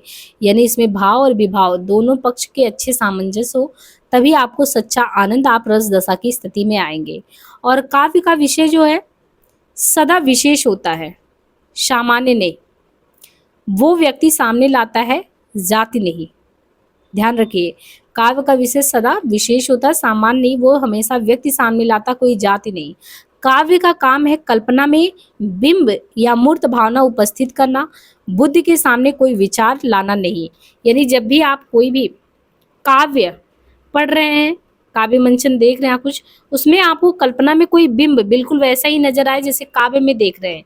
यानी काव्य में अगर कदम की डाली है तो आपको लगे हाँ कदम की डाली है, वो नहीं भी अमूर्त रूप में नहीं दिखाई दे रहा तो भी मूर्त रूप में लगे। ये नहीं कि काव्य की कदम की डाली कहा गया और आपके दिमाग में आया अच्छा कदम की डाली का जड़ कहाँ है, तना कहाँ है, कदम की डाली ऐसे फल कैसे, मतलब ये नहीं कि तर्क प्रधान चीजें आए। जब आप कलात्मक नजरिए से देख रहे हैं तो कला आपको नजर आनी चाहिए। और बिंब भी जब होगा तब विशेष या व्यक्ति का ही होगा, सामान्य जाति का नहीं।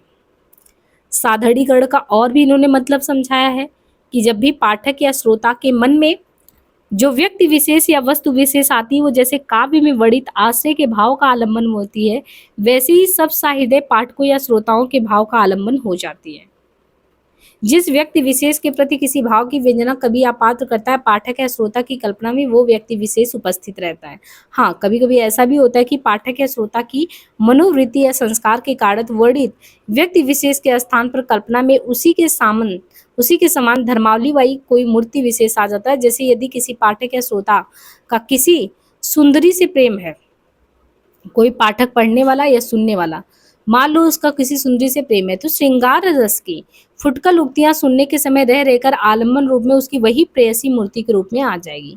तो ये कहने की जरूरत नहीं कि ये कल्पित मूर्ति भी विशेष व्यक्ति की होगी। कल्पना में मूर्ति तो विशेष की ही होगी, पर वो मूर्ति ऐसी होगी जो प्रस्तुत भाव का आलम्बन हो सके, जो उसी भाव को पाठक या श्रोता के मन में भी जगाए जिसकी व्यंजना आश्रय अथवा कवि कर रहा है। इससे ये सिद्ध होता है, यहाँ पे जो है शुक्ल जी का ये कहना है कि इससे क्या है कि इससे ये सिद्ध होता है, क्या सिद्ध होता है कि साधारणीकरण जो है वो आलम्बनत्व धर्म का होता है। व्यक्ति तो विशेष रहता ही है, उसमें प्रतिष्ठा ऐसे सामान्य धर्म की तो रहती है, जिससे साक्षात्कार से सब श्रोता या पाठकों के मन में एक ही भाव का उदय थोड़ा या बहुत समय होता है। विभाव आदि सामान्य रूप में प्रतीत होते हैं। इसका तात्पर्य यही है कि रसमग्न पाठक के मन में ये भेदभाव नहीं रहता कि आलम्बन मेरा है या दूसरे का। कभी भी देखिए कि जब आप पढ़ते हैं तो ये थोड़ी होता है कि अगर हम पढ़ते पढ़ते अगर वहाँ पे प्रेम के संबंध में आया तो ये तो लेखक अपने बारे में लिखा, मेरा नहीं है, बल्कि आप उससे तादात्म्य स्थापित कर लेते हैं, वो लगता है कि वो उसने आपके ही बारे में लिखा है। थोड़ी देर के लिए पाठक या श्रोता के हृदय लोक का सामान्य हृदय हो जाता है। साधारणीकरण और व्यक्ति वैचित्रवाद शीर्षक निबंध के उक्त उदाहरणों के अलावा रस मीमांसा नामक अपनी पुस्तक में भी आचार्य शुक्ल ने उल्लेख मत दिया है। इन्होंने अपने रस मीमांसा पुस्तक में क्या कहा है, उसमें कहा है कि साधारणीकरण में आलम्बन द्वारा भाव की अनुभूति प्रथम कवि में होनी चाहिए, फिर उसके वर्णित पात्र में और फिर श्रोता या पाठक में। यानी इनका कहना है कि जो साधारणीकरण उसमें आलम्बन द्वारा भाव की अनुभूति पहले कवि में होनी चाहिए, फिर उसके वर्णित पात्र में होना, पहले कवि में फिर पात्र में फिर श्रोता या पाठक में। क्योंकि कवि प्रस्तुत करने वाला है, पहले तो खुद कवि में हो जाए, फिर कवि जो है उसके द्वारा जो वर्णित जिस पात्र को उसने, जैसे एक है कोई भी लिखने वाला लेखक है, कवि है, वो किसी पात्र के माध्यम से कुछ लिखा रहा है, तो पहले तो वो भावना उसके अंदर हो कि वो अपनी फीलिंग को सबका फीलिंग बना के चल रहा है, फिर वो जिस पात्र को उसमें वो करे उसमें भी आपको ऐसा ही लगे, और फिर श्रोता या पाठक जो भी सुन रहा पढ़ रहा है उसमें भी ऐसा हो। तो विभाव द्वारा जो साधारणीकरण होता है वही चरितार्थ भी होता है। इन्होंने रस की मध्यम कोटि का उल्लेख भी किया। इसमें पाठक या दर्शक उसी भाव का अनुभव नहीं करते जो काव्य में पात्र या आश्रय अपने आलम्बन को लेकर करता है, बल्कि व्यंजना करने वाले उस पात्र के प्रति किसी अन्य भाव को महसूस करते हैं। अब यहाँ पे देखिए डॉक्टर नगेंद्र जो है, जो कि रसवादी आचार्य के रूप में प्रख्यात हैं। कौन? डॉक्टर नगेंद्र जो है यहाँ पे डॉक्टर नगेन जो कि रसवादी आचार्य के रूप में प्रख्यात डॉक्टर नगेन जो कि आधुनिक काल में रस का विशद विवेचन करने वाले अंतिम उल्लेखित विद्वान माने जाते हैं। मतलब कि एक तरीके से आधुनिक काल में रसवाद का विवेचन इन्होंने डॉक्टर नगेन ने किया है। इनका रस संबंधी विवेचन अपने सार रूप में रीति काव्य की भूमिका में विद्यमान भी है। साधारणीकरण का अर्थ है काव्य के भावन द्वारा पाठक या श्रोता का भाव ही सामान्य भूमि पर पहुंच जाना। दुष्यंत की शकुंतला के प्रति रति के भाव का उस अवस्था में पहुंच जाना कि ये रति शकुंतला के प्रति दुष्यंत की रति न रहकर पुरुष की स्त्री के प्रति साधारण रति मात्र रह जाए। देखिए रीति काव्य की भूमिका इनका है डॉक्टर नगेन का, उसमें इन्होंने ये सार प्रस्तुत किया है कि साधारणीकरण का अर्थ इतना होता है कि काव्य के भावन द्वारा पाठक या श्रोता की भाव की तारतम्य भूमि पर पहुंचे। और दुष्यंत की शकुंतला के प्रति जो प्रेम का भाव था, ये रति शकुंतला के प्रति दुष्यंत की रति ना लेकर ऐसे लगी पुरुष का स्त्री के प्रति है। भट्ट नायक और अभिनव इसका भी निषेध करते हैं कि हम दुष्यंत के स्थान पे अपने को और शकुंतला के स्थान पे अपनी प्रेयसी को देखने लगे। गलत, क्योंकि एक तो अपने रति का प्रकाशन लज्जास्पद है और दूसरी ये भी संभव हमारा किसी व्यक्ति विशेष से प्रेम ही ना हो। उस समय शुक्ल जी कहते हैं कि हमारे सामने कल्पित सुंदरी का चित्र आ जाएगा, परंतु किसी कल्पित सुंदरी का चित्र आना व्यक्तिगत रति का नहीं, वो साधारण रति का रूप है। दूसरे यदि भाव मधुर ना होकर कटु पर क्रोध कटु दिखाए तो मेरा यह अनुभव प्रत्यक्ष होने कारण कटु ही होगा। प्रश्न उठता है कि साधारणीकरण किसका होता है। मानस में पुष्प वाटिका के प्रसंग को पढ़ते हुए मुझे तीन व्यक्तियों के बारे में तीन व्यक्तियों के चेतना में अपने आता है। वो कहते हैं, एक तो आता है अपनी सहृदय की, राम के आनी आश्रय की तथा सीता के आनी आलम्बन की। इनके अलावा एक अव्यक्त व्यक्तित्व और है जो है कवि का। मेरे सहृदय की व्यक्तिगत आलम्बन का भी एक अव्यक्त व्यक्तित्व हो सकता है। क्या साधारणीकरण आश्रय का होता है, अर्थात क्या राम का व्यक्तित्व सभी सहृदयों का व्यक्तित्व हो जाता है? और स्पष्ट शब्दों में क्या सभी सहृदय अपने को राम समझकर रति का अनुभव करते हैं? नहीं। यहाँ शायद नायक का व्यक्तित्व प्रिय होने के कारण और भाव मधुर होने के कारण आपको हाँ कहने का लोभ हो जाए, परंतु जहाँ आश्रय अप्रिय है और भाव कटु है वहां इसकी संभावना कैसे हो सकती है? साधारणीकरण नायक का होता है। नायकस्क्वे श्रोतु समानो अनुभव वस्तुतः भट्टोत, इसमें क्या आपत्ति है? आपत्ति स्पष्ट है। संस्कृत काव्य का नायक ऐसे गुणों से विभूषित होता था कि उसके साथ तादात्म्य करना, प्रत्येक सहृदय को सहज और स्पृहणीय बनाना। परंतु आज तो काव्य पर ये प्रतिबंध नहीं। आज अनेक प्रथम श्रेणी के उपन्यासों में नायक का रूप उक्त आदर्श के बिल्कुल विपरीत मिलता है, जिसके साथ तादात्म्य आपके लिए सहज है। क्या आलम्बन का साधारणीकरण होता है? क्या राम की प्रिया विश्व प्रिया बन जाती है? क्या पुष्प वाटिका की भी सीता हमारी माता बन सकती है? अगर माता ही बनी रहती तो ये कहना मिथ्या है कि हम आमिश्रित श्रृंगार रस का अनुभव कर रहे हैं। हम उसे जब तक प्रेयसी रूप में नहीं देख पाएंगे श्रृंगार रस की दशा से दूर रहेंगे। हम काव्य की सीता से प्रेम करते हैं और काव्य की यह आलम्बन रूप सीता कोई व्यक्ति नहीं जिससे हमको किसी प्रकार का संकोच करने की जरूरत है। वो कवि की मानसिक सृष्टि अर्थात कवि की अपनी अनुभूति का प्रतीक है। उसके द्वारा कवि ने अपनी अनुभूति को हमारे प्रति संवेद बनाया है, जिसे हम आलम्बन कहते हैं। वो वास्तव में कवि की अपनी अनुभूति का संवेद रूप है। उसके साधारणीकरण का अर्थ है कवि की अनुभूति का साधारणीकरण, जो भट्ट नायक और अभिनव गुप्त का प्रतिपाद्य है। अतएव निष्कर्ष यही निकाला जाता है कि साधारणीकरण कवि की अपनी अनुभूति का होता है, अर्थात जब कोई व्यक्ति अपनी अनुभूति की इस प्रकार अभिव्यक्ति करता है कि वह सभी के हृदय में समान अनुभूति जगा सके। साधारणीकरण कवि के लिए किस प्रकार जरूरी है, वह किस प्रकार अपनी अनुभूति का साधारणीकरण करता है? पंडितों ने इसके दो उत्तर दिए हैं कि साधारणीकरण भाषा का धर्म है। साधारणीकरण का मूल आधार मानव सुलभ सहानुभूति है, जो मनुष्य के हृदय में एकता और निश्चित है। सहृदय की रसानुभूति में तो किसी को संदेह ही हो नहीं सकता कि रस की स्थिति सहृदय के अंतर में ही है। अब यहाँ पे आपको जितने प्रकार के रस हैं, रस के लक्षण दिए गए हैं। अब एक एक करके यहाँ पे थोड़ा देख ले रहे हैं। जैसे श्रृंगार रस, जब भी श्रृंगार रस आए, श्रृंगार रस से कितने क्वेश्चन आ सकते हैं आप ये देखिए यहाँ पे। जैसे श्रृंगार रस से सौंदर्य के अवलोकन करने पर जो लोकोत्तर आपको आनंद की प्राप्ति होती है उसे ही श्रृंगार रस कहते हैं। श्रृंगार रस में सबसे बड़ी बात तो ये है कि श्रृंगार रस में आपको सभी संचारी भाव देखने को मिलते हैं। जैसे संचारी भाव 33 आपने देखा था ना, दुखात्मक, अनुभवात्मक, उभयात्मक करके बांटा गया था। तो जब भी आप श्रृंगार में देखते हैं तो श्रृंगार जो है ऐसा रस है जिसमें आपको सारे संचारी भाव देखने को मिलते हैं। लेकिन कुछ लोग कहते हैं कि उग्रता है, मरण है, आलस है, जुगुप्सा, इसको छोड़ दे तो सिर्फ और सिर्फ जो है आपको 26 संचारी भाव के सन्निवेश होने का समर्थन करते हैं। यानी आपको 26 ही देखने को मिलते हैं, इससे ज़्यादा नहीं देखने को मिलता। तो ठीक है 26 ही सही, लेकिन 26 तो देखने को मिलते हैं, ये बड़ी बात है। अब इनके अलावा देखिए जो श्रृंगार है, श्रृंगार में आपको श्रृंगार, संयोग श्रृंगार व वियोग श्रृंगार दो देखने को मिलते हैं, जिनमें संयोग श्रृंगार जो है वो संभोग पक्ष को बताता है। और देखिए संभोग पक्ष मतलब संयोग यानी मिलने की तत्परता, जिसमें दर्शन है, किसी को स्पर्श करना, संभाषण, अच्छी बातचीत करना, नायक नायिका जो इंद्रिय सुख को प्राप्त करते हैं उसी को क्या कहते हैं, संयोग श्रृंगार।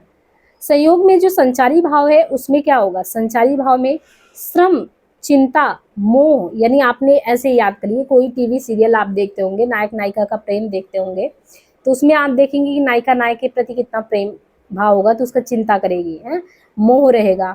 एक भाव है इसमें असूया भाव, इसको ध्यान रखना, असूया भाव है। इनके अलावा क्रीड़ा, क्रीड़ा मतलब कि एक तरीके से प्रेम का क्रीड़ा करना। फिर मद में चूर होना, धृति, गर्व, तो ये तो संचारी भाव हो गए। श्रम भी है इसमें, चिंता है, मोह, असूया, क्रीड़ा, मद, धृति, गर्व। तो संयोग श्रृंगार में ये सभी भाव आपको देखने को मिलेंगे। अस्थाई भाव तो परमानेंट तो रति होगा, प्रेम ही। और आलम्बन क्या होगा, आलम्बन मतलब कि आधार क्या है, तो प्रेम है। और फिर उद्दीपन क्या है, कभी भी इनका प्रेम कब जागृत होता है, आप देखते हैं कभी मिले फुलवारी में कहीं वर्षा होने लगी है, संगीत बजने लगा, वसंत, बढ़िया मलयानील हवा का झोंका चल रहा है, कोकिल, कुमुद, कोई सखी हो, चंद्रमा, चांदनी, उपवन में अनुकूल, तो ये स्थितियां हैं जो उनके प्रेम को और उद्दीप्त करती है। और अनुभाव का क्या मतलब है, हम लोगों ने भाव, विभाव, अनुभाव, संचारी भाव देखा था। अनुभाव 4 प्रकार के देखे थे ना, कायिक, वाचिक, आंगिक, आहार्य। तो इसमें अनुभाव में है नायक नायिका, और रस में होगा उसमें हास्य रस या अद्भुत रस होगा। श्रृंगार में विरोधी रस में कि वहां कौन से रस उत्पन्न नहीं होंगे, जहाँ पे प्रेम होगा, श्रृंगार होगा, वहां पे करुण, वीर, रौद्र, भयानक, विभत्स, शांत, वात्सल, ये सब नहीं, वात्सल वगैरह नहीं होगा।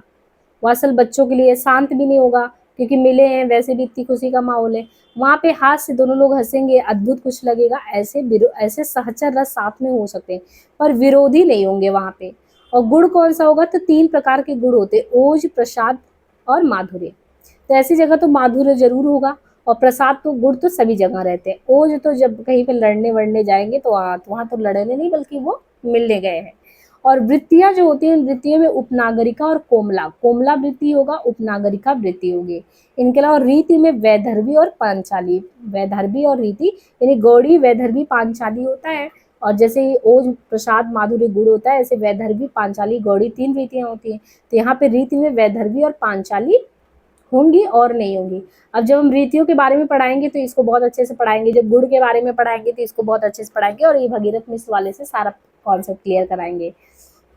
तो आपको आज पता चला होगा कि श्रृंगार रस में आपको इतने पक्ष देखने हैं, संचारी भाव, स्थायी भाव, उद्दीपन। कोई भी चीज क्वेश्चन में ये यहाँ से ऑप्शन डाल के ऐसे पूछा जा सकता है। और जैसे ही श्रृंगार के 2 पक्ष है ना, एक विप्रलम्ब श्रृंगार होता है, वियोग पक्ष, मतलब नायक नायिका मिले और नायक अब कह रहा अब हम छोड़ के जा रहे हैं भाई, अब छोड़ के जा रहे हैं, तो अब नायिका का क्या हाल होगा, समझ ही सकते हैं। तो विप्रलम्ब श्रृंगार। अब इसमें क्या है, संचारी भाव में, संचारी भाव क्या है कि छोड़ के जा रहा है, अब छोड़ के जा रहा है तो उग्रता है, मरण जैसा लग रहा है, आलस लग रहा है, श्रम, चिंता, विषाद, स्वप्न। ये तो आप गोपियों से ले लीजिए, गोपियां बेचारी जब श्री कृष्ण जो है चले गए, अब उद्धव से आके अपनी व्यग्रता को ही तो व्यक्त कर रही है, उनकी मरण जैसी हालत हो गई है राधा जी की। आलस से आ रहा है, श्रम है, चिंता है, विषाद है, स्वप्न है, व्याधि है, उन्माद है, चपलता है, मोह है, दैन है, अमर्ष, अमर्ष है, ये अमर्ष, अपमर्श है, शंका है, अपस्मार है। इनके अलावा स्थायी भाव रति है, बाकी प्रेम है, बाकी वही सारा उद्दीपन तो वही सब होगा। अनुभाव में नायक नायिका, माधुर और प्रसाद गुण होगा, ये वृत्ति में उपनागरिका, कोमलाई, वैदर्भी, पांचाली वही होगा। अब यहाँ पे एक एग्जाम्पल भी दिया है, जैसे बैठी है सखिन संग पिय को गमन सुन्यो, यानी बैठी है सखी के साथ, पता चल रहा है कि पिता जो प्रिया है वो गमन यानी चले गए। अब सुख के समूह में वियोग आग भर की, आग वियोग का हो गया। गंग कहे त्रिविध सुगंध ल्यो बहो समीर, उसी में समीर भी बह चला और बेचारे को बुखार भी चढ़ गया। तो ये किस चीज का बुखार है, प्रेम का खुमारी है, वो भी विप्रलम्ब श्रृंगार में, क्योंकि अब पिया है नहीं ना, नहीं तो हवा चलता तो अच्छा लगता। अब देखिए विप्रलम्ब श्रृंगार के भी 3 प्रकार बताए गए, इसमें एक पूर्वानुराग होता है, एक मान होता है, एक प्रवास होता है। प्रवास में ये होता है कि पता लगा दोनों लोग मिले थे, संयोग हुआ था और अभी अभी पता लगा कि बुलावा आ गया कि चलो भाई बॉर्डर पे आना है, तो इसके तहत विरह की 10 दशाएं होंगी उसकी। अभिलाषा थी, अभिलाषा नहीं इच्छा था, और अभी अभी प्रेम हुआ, चिंता हो रहा है कि वो जा रहे हैं, आएंगे कि नहीं, फिर जाने के बाद फिर याद ही रह जाता है तो स्मरण, फिर वो एक दूसरे से उनके गुण का बखान कर करके खुश होती रहती है। उद्वेग, कभी कभी मन बहुत ज्यादा होता है, फिर प्रलाप करना, रोना, उन्माद, व्याधि, जड़ता, मरण। तो जब भी प्रवास होता है तो आपने देखा होगा प्रोषित पथिका नायिका वगैरह जो भी है 10 दशाएं होती है, ऐसी स्थिति उनकी हो जाती है। और पूर्वानुराग मतलब संयोग, संयोग होने के पहले जो प्रेम हो जाता है उसे पूर्वानुराग कहते हैं। मान मतलब कि पता लगा वो संयोग हो गया, अब रूठ गई है कि अब मनाओ, तो उसको कहते हैं। अब इसके बाद हास्य रस है। अब हास्य रस का मतलब जिस रस के आस्वादन से हंसी का भाव उत्पन्न हो उसी को हास्य रस कहते हैं। हास्य रस में भी संचारी भाव देखिए तो चपलता, निद्रा। वैसे भी देखिए हास्य रस में क्या हो सकता है, हास्य रस में चपला, चंचला है, चपला हो, चंचल हो बहुत। फिर निद्रा आ रही है, निद्रा तो तभी आएगी जब बहुत खुश हो, हर्ष हो, उत्सुकता हो, आलस्य हो। यहाँ पे एक औहिकता, ये ध्यान रखना है। बाकी हास, और जैसे भंड वचन मतलब कुछ ऐसा वचन कह देना जिससे आपको हंसी आए। और आपने नाट्य वगैरह में देखा होगा, नाटक के उसमें कि विदूषक है, नर्म, सचिव, बहुमूर्ति, ये सब उद्दीपन होते हैं। अनुभाव में जो है मुख प्रसार, दृढ़ मिचाव और अगो विस्फुरण आदि। और इसमें गुण प्रसाद है, ना ओज है, जब माधुर्य भी नहीं है इसमें। और रीति में भी इसमें पांचाली है, सिर्फ कोमला है, तो ये ध्यान रखना है। सहचर रस में संयोग, श्रृंगार, अद्भुत, वीर, शांत, विभस, रौद्र और वात्सल्य होगा। विरोधी में भयानक और गरुड़ होगा। और चूरन साहेब लोग जो खाता सारा हिल हजम कर देता। वैसे देखिए हंसी के भी 6 प्रकार बताए गए, हास रस के 6 प्रकार है, जिसमें उत्तम रस स्मित और हसित है। अगर बहुत अच्छा आप हंसते हैं तो उसमें स्मित और हसित रस आता है। और मध्यम में कौन से रस आते हैं, मध्यम में जब भी आता है बिहसित अवहसित आता, अधम में अपहसित और अति हसित आता है। इसके बाद करुण रस है, जिस रस के आस्वादन से हृदय में शोक, शोक में वही मोह, विषाद, अश्रु, अपस्मार, जड़ता, उन्माद, व्याधि, श्रम, अस्थाई भाव में वही शोक, आलम्बन में मृतक व्यक्ति वगैरह इनकी शोचनीय दशा।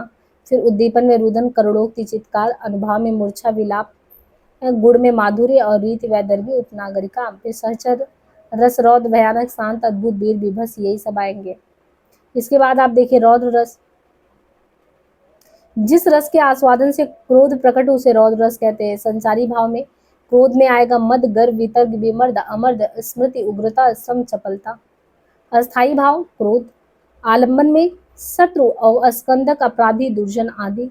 उद्दीपन में आक्रमण, संधि, विच्छेद और स्कंदन। अनुभाव में और फिर इसके बाद वही ओज, गौड़ी, पुरुषावृत्ति। सहचर रस में वीर, विभस, वात्सल्य, शांत, अद्भुत, ये सभी आएंगे। ऐसे ही आप देखिए रौद्र रस के 3 प्रकार बताए हैं। रौद्र रस में वचनात्मक होता है, वेशात्मक और आंशिक। वीर रस में जिन भाव से विक्रांत है वीरता, तो संचारी भाव में वीरता यानी गर्व, असूया, धृत, उत्सुकता, आवेश, श्रम, उत्साह। और इसमें आलम्बन क्या होगा, किस आधार पे ये चीज होगा, शत्रु, दीन, दुखिया, सत्संग, धर्मनिष्ठा। और उद्दीपन क्या होगा, मारू, बज का बजना यानी युद्ध क्षेत्र में जाना है, शंख ध्वनि हो गया, शंखनाद वगैरह हुआ इसी। फिर अनुभाव में क्या क्या होता है, सैन्य संचलन, भ्रिकुटी चढ़ना, क्रोध करना। ओज गुण इसमें होगा, ओज और प्रसाद, माधुर्य नहीं होगा।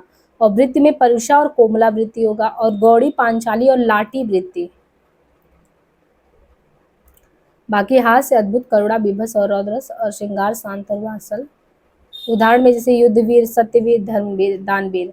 सिंहनाद, गलिगाज के बंज उठायो बटवीर। या सत्यवीर अमृत रोहित, पटुदान ले धर्यो धर्म अमन। खगार वृद्धीर, गणेश, सत्यवीर, हरिचंद। तो ये दानवीर। इसके बाद भयानक रस के बारे में है, जिस रस के आस्वादन में इंद्रिय क्षोभ या भय उत्पन्न उसे भयानक कहेंगे। अब भयानक में आप देखिए संचारी भाव जुगुप्सा है, रोमांच, औहिता, विषाद, जड़ता, मति, स्मृति, निर्वेदी। इसको ध्यान रखिएगा, भयानक वाले का सब अलग है। भयानक का जुगुप्सा है, जुगुप्सा, रोमांस, अवहित, विषाद, जड़ता, मति, स्मृति। अस्थाई भाव भय है ही। बाकी जो है शत्रु, काव्य, पारपथिक, ये सब है। उद्दीपन, अनुभाव। गुण में ओज, गुण, रीति, गौड़ी, वृत्ति, परुषा। और सहचर में अद्भुत, करुण और विभस, विरोधी रस भी दिया है। भयानक रस के भी 3 प्रकार बनाए बताए इन्होंने, व्याधिजन, अपराधजन और विभासी तक। और विभस रस, जिस रस के आस्वादन से घृणा के भाव प्रकट हो उसको विभस कहते हैं। संचारी भाव में विभस के क्या कहता है, अपस्मार, जड़ता, आवेग, व्याधि, मरण, मति, मोह, ग्लानि, निर्वेद आदि। अस्थाई भाव जुगुप्सा है। बाकी जो है गुण, ओज और प्रसाद है। रीति में गौड़ी और लाटी रीति है। वृत्ति में परुषा और कोमला है। सहचर रस में हास्य, अद्भुत, गरुड़, वीर, भयानक और शांत। विरोधी रस में श्रृंगार और वात्सल्य है। अद्भुत रस के बारे में बात करें, जिस रस के आस्वादन से आश्चर्य प्रकट हो उसको अद्भुत रस कहते हैं।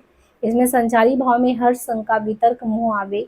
अस्थाई भाव इसमें आलम्बन में अलौकिक, आश्चर्य उत्पादक, ये सारी चीजें हो गई। शांत रस जहाँ सब जीवों में समान भाव वर्णित हो, अर्थात ना किसी के प्रति भाव हो और ना किसी के प्रति द्वेष भाव हो, वहां पे शांत हो जाता है। संचारी भाव हर्ष, विषाद, मृत, धृत, स्मृति और निर्वेद है। अस्थाई भाव में निर्वेद या सम है। आलम्बन नरक के महान दुख का चिंतन वगैरह। फिर उद्दीपन बुढ़ापा, मरण, व्याधि, ये सब। अनुभाव में रोमांच, विलाप, ये सब। गुण में माधुर्य, गुण, रीति, वैधर्वी रीति, वृत्ति, उत्नागरिका, सहचर रस में करुण, अद्भुत, विभस, ये सभी हो गए। फिर वात्सल्य जहाँ शिष्य, पुत्र आदि पर स्नेह भाव दर्शाया जाए, वहां पे वात्सल्य होगा। संचारी में हर्ष, मद, मोह, उत्सुकता, चंचलता। अस्थाई भाव में स्नेह। आलम्बन में पुत्र, पुत्री व छात्र, ये सभी है। अब थोड़ा सा देखिए, आपको गाइड से ही हम और भी जो है ये ना लगे कि हमारा कुछ छूट रहा है, तो अभी सरस्वती पांडे में भी जो है आपके गोविंद पांडे जो है उसमें जितना भी आपको फैक्ट दिया गया रस के संबंध में वो भी करा दे रहे हैं। तो दो चार जो भी हम करा रहे हैं ना, समझिए कि ये आपका कंप्लीट है काव्य शास्त्र। अब ये देखना है कि आप लोग इसको कितना समझते हैं और अपनी प्रतिक्रिया जाहिर करते कि नहीं, क्योंकि आप लोगों को और भी ऐसे मूल टेक्स्ट चाहिए अच्छे से, तो उसके लिए ये पार्टिसिपेशन दिखाना पड़ेगा कि हाँ हम लोग भी हैं, है ना, किस तरीके से चीज़ों को समझ पा रहे हैं। तो रस की व्युत्पत्ति के बारे में आस्वाद रसते आस्वादते इति रसा पहले ही बताया। भरत मुनि के बारे में कि जिस प्रकार अनेक प्रकार के व्यंजन अस्थाई भाव के संदर्भ में ये बात पहले ही कर चुके हैं। वही चीज़ देखिए फिर रिपीट है, कुछ अलग नहीं है, लेकिन आपके लिए विश्वास हो इसलिए हम करा दे रहे हैं। बाकी अब आप जब हम लोग जो है कॉन्सेप्ट पे बात करेंगे ना इसके, तो बहुत जल्दी समझ जाएंगे। तो भरत मुनि ने सिर्फ अस्थाई भाव को नहीं माना था, विभावन भाव व्यभिचारी को माना था। इसलिए इन्होंने ये कहा था विभावानुभाव संयोग दृशा निष्पत्ति। फिर संस्कृत के अन्य आचार्यों ने जो परिभाषा दिया था, इन परिभाषाओं को भी ध्यान रखिएगा। उनमें जैसे परिभाषा में सबसे पहले धनंजय ने दिया विभावानुभाविष्य सात्वर्ण व्याभिचार भी। तो धनंजय काव्यिनों ने सर्वथा रसनात्मकम वितम विघ्नम प्रतीति गरो भाव एवं रसा कहा था। व्यक्ता सा तैर विभा वाद्यो अस्थाई भाव रसा स्मृता मंबट ने कहा। फिर संचारणी करके विश्वनाथ ने कहा। भाव को संपूर्ण रस का स्रोत माना भरत मुनि के अनुसार नाटक आदि में वाणी व्यापार अंग संचालन सात्विक अनुभव से संयुक्त भाव के रूप में भावित होने वाले भाव व्यापारी भाव है। उच्चते उच्चते बांगंग सत्व पेतेन करके है। रस को काव्य की आत्मा के रूप में सबसे पहले किसने माना था, तो विश्वनाथ ने माना था। चार अवयव कौन थे, विभाव, अनुभाव, संचारी, ये किसने माना था, विश्वनाथ ने, हाँ चार माना था। फिर यहाँ पे ये लिस्ट हमने कराई थी और ये भी बताया था कि भरत मुनि ने आपने नाट्यशास्त्र में कुल कितने भाव माने थे, तो 49 भाव, जिसमें जब उन्होंने 49 भाव माना था उसमें 33 संचारी, 8 अस्थाई, शेष 8 सात्विक। तो भरत मुनि ने अपने नाट्यशास्त्र में भाव की संख्या कुल 49, जिसमें 33 संचारी, 8 अस्थाई, शेष 8 सात्विक भाव। अब इन्होंने रस के बारे में बताया, तो रस में देखिए विभाव है, अनुभाव है, संचारी है, स्थायी है। जिसमें आपने देखा विभाव में आलम्बन और उद्दीपन है, अनुभाव में कायिक, सात्विक, वाचिक, आहार्या करके है, संचारी कुल 33 भेद है। अस्थाई में स्तंभ है, श्वेत है, रोमांस है, स्वरभंग है, कंप है, ववड़ है, अश्रु है, प्रलय है। इनके अलावा यहाँ पे जो आपके 8 जो है स्थायी भाव है वो भी देखिए लिस्ट में दिया हुआ है। रति, हास्य, शोक, क्रोध, उत्साह, भय, जुगुप्सा, विस्मय। फिर रस अवयव के बारे में हमने देखा कि अर्थ परिभाषा के संदर्भ में कि विभाव क्या होता है, आलम्बन क्या होता है, उद्दीपन क्या होता है, अनुभाव क्या होता है। तो वही विभाव के बारे में बताया था कि इस अस्थाई भाव जो होता है आस्वादन, यानी जो भी हमारे पास अस्थाई भाव है उनका आस्वाद, उसका स्वाद लिया जा सके, तो जो कारण उत्पन्न करता है अर्थ प्रतीति का मूल कारण वही विभाव है। और आलम्बन क्या होता है, जिस व्यक्ति अथवा वस्तु के कारण किसी व्यक्ति में कोई भाव जागृत हो, जो कारण हो जिसकी वजह से उस व्यक्ति अथवा वस्तु को उस भाव का आलम्बन यानी आधार कहते हैं। फिर उद्दीपन, जो स्थितियां परिस्थितियां देश काल होती हैं। फिर अनुभाव, जो भावों के बाद उत्पन्न होने अनुभाव कहते हैं, है ना। फिर इसके बाद आपने देखा संचारी, अस्थाई तो देखा ही था। भरत मुनि ने जो 8 रसों का उल्लेख किया, तो आपको अपने अस्थाई भाव पता होने चाहिए कि ये हमारे मन में रहता ही है। रति है, हास्य है, शोक है, क्रोध है, उत्साह है, भय है, जुगुप्सा है, विस्मय है, ये सभी जितने भी हैं वो हमारे मन में रहते ही हैं। 8 रसों का उल्लेख इन्होंने किया था, किसने, 1 2 यानी 1 2 3 4 5 6 7 8, यानी विस्मय तक अगर देखें तो रति, हास्य, शोक, हमारे अंदर रति प्रेम भी होता, हास्य भी होता, शोक भी होता, क्रोध भी होता, उत्साह भी होता, भय भी होता, जुगुप्सा भी होता, विस्मय भी होता है। बाकी उद्भट ने निर्वेद की बात की, वो अलग हो गया, उद्भट का निर्वेद हो गया, और विश्वनाथ ने वात्सलता की बात सूरदास वाला जो किया। फिर गोस्वामी भक्ति रस, ईश्वर विषय, और रुद्रट ने प्रयाण यानी स्नेह रस के बारे में। लेकिन वो तो उन्होंने 8 कहा था, लेकिन अभिनव गुप्त ने कुल 9 रसों की संख्या मानी थी। फिर संचारी भाव को भरत मुनि ने ही, संचारी भाव जो था उसी को व्यभिचार भी कहा था। फिर शुक्ल ने 33 संचारी भाव को विरोध और रोध में बांट दिया था, जिसमें हमने देखा था सुखात्मक में क्या बांटा था, दुखात्मक में, उभयात्मक में, उदासीन में।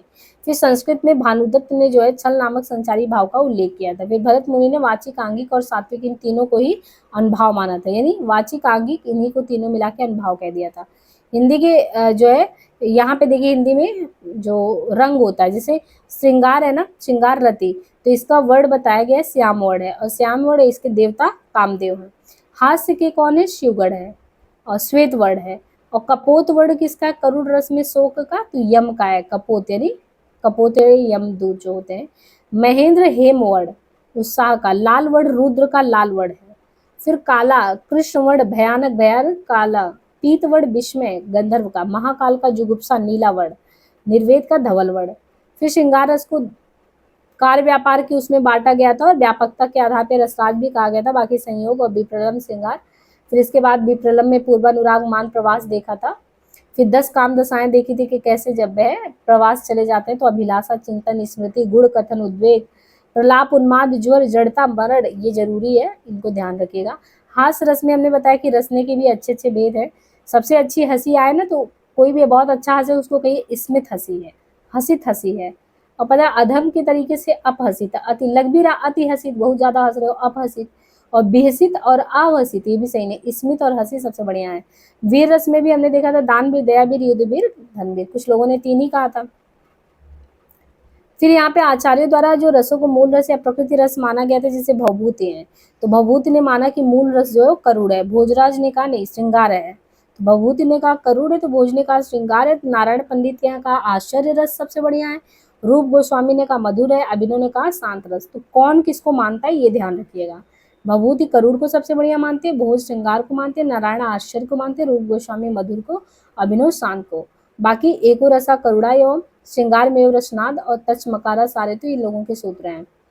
फिर रस के वर्णन में जो है निष्पत्ति शब्द का पहला प्रयोगकर्ता कौन है, भरत मुनि के रसूत में देखने को मिलता है, विभाव निभाव व्यभिचारी संयोग रस और निष्पत्ति। फिर भरत मुनि के बाद आचार्य में रसूत में आए संयोग निष्पत्ति का विभेद रहा। हमने दर्शन तो देख ही लिया था, लोलट का उत्पत्ति, आरोप, मीमांसा, शंकु को अनुमति दिए न्याय का, भटनायक, भुक्ति, सांख्य और इनका ये। फिर भरत मुनि के रसूत में आए संयोग और निष्पत्ति के बारे में बताया गया था। तो हम लोगों ने देखा था ना अभी, उत्पाद उत्पादक संबंध, अनुमाप्य अनुमापक संबंध शंकु का है, भोज भोजक संबंध भटनायक, अभिनव का है व्यंग व्यंगक संबंध, और देखिए अनुकार्य राम, अनुकर्ता, नट में, प्रेक्षक में बहुत ही अच्छे से यहाँ पे दिया है। फिर रस को ब्रह्मानंद सहोदर किसने कहा था, रस को ब्रह्मानंद सहोदर सबसे पहले कहने वाले भट्टनायक थे, और ये आचार्य विश्वनाथ ने कैसे अलग करके दिया था इसके बारे में भी हमने बताया था। तो आपको ये लगेगा कि अलग अलग गाइड में अब ढूंढने की जरूरत नहीं है, सब आपको यहीं पे एक ही जगह करा दिया जा रहा है, ठीक है।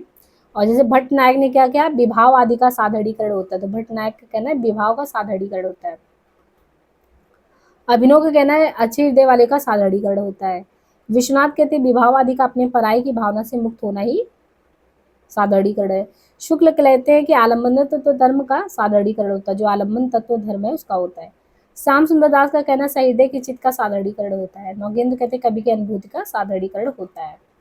और यहाँ पे कौन किसका विरोधी रस है, इसकी यहाँ पे मधुमति की भूमिका से, मतलब श्याम सुंदर दास ने सादरीकरण की व्याख्या करने में मधुमति की भूमिका की परिकल्पना दी है, जिसमें रसों में विरोधी, जैसे श्रृंगार है जहाँ पे प्रेम है वहाँ पे करुणा, विभत्स, रौद्र, वीर, भयानक, ये सही नहीं है। हाथ से हंसी आ रहा है तो पता लगा वहाँ पे भयानक और करुणा लेके आ गए, तो पूरा हंसी का कुछ नहीं मतलब निकला। करुण रस जहाँ पे वहाँ पे हास्य और श्रृंगार का कोई मतलब नहीं है। तो रौद्र है, तो रौद्र अगर गुस्से में वो पता लगा, एक जगह गुस्से में, दूसरा विरोधी रस हाथ से आ गया, श्रृंगार है भयानक, वीर वीर के साथ भयानक और शांत। तो इसी तरह शांत का ये पूरी लिस्ट अच्छे से देख लीजिएगा क्या है।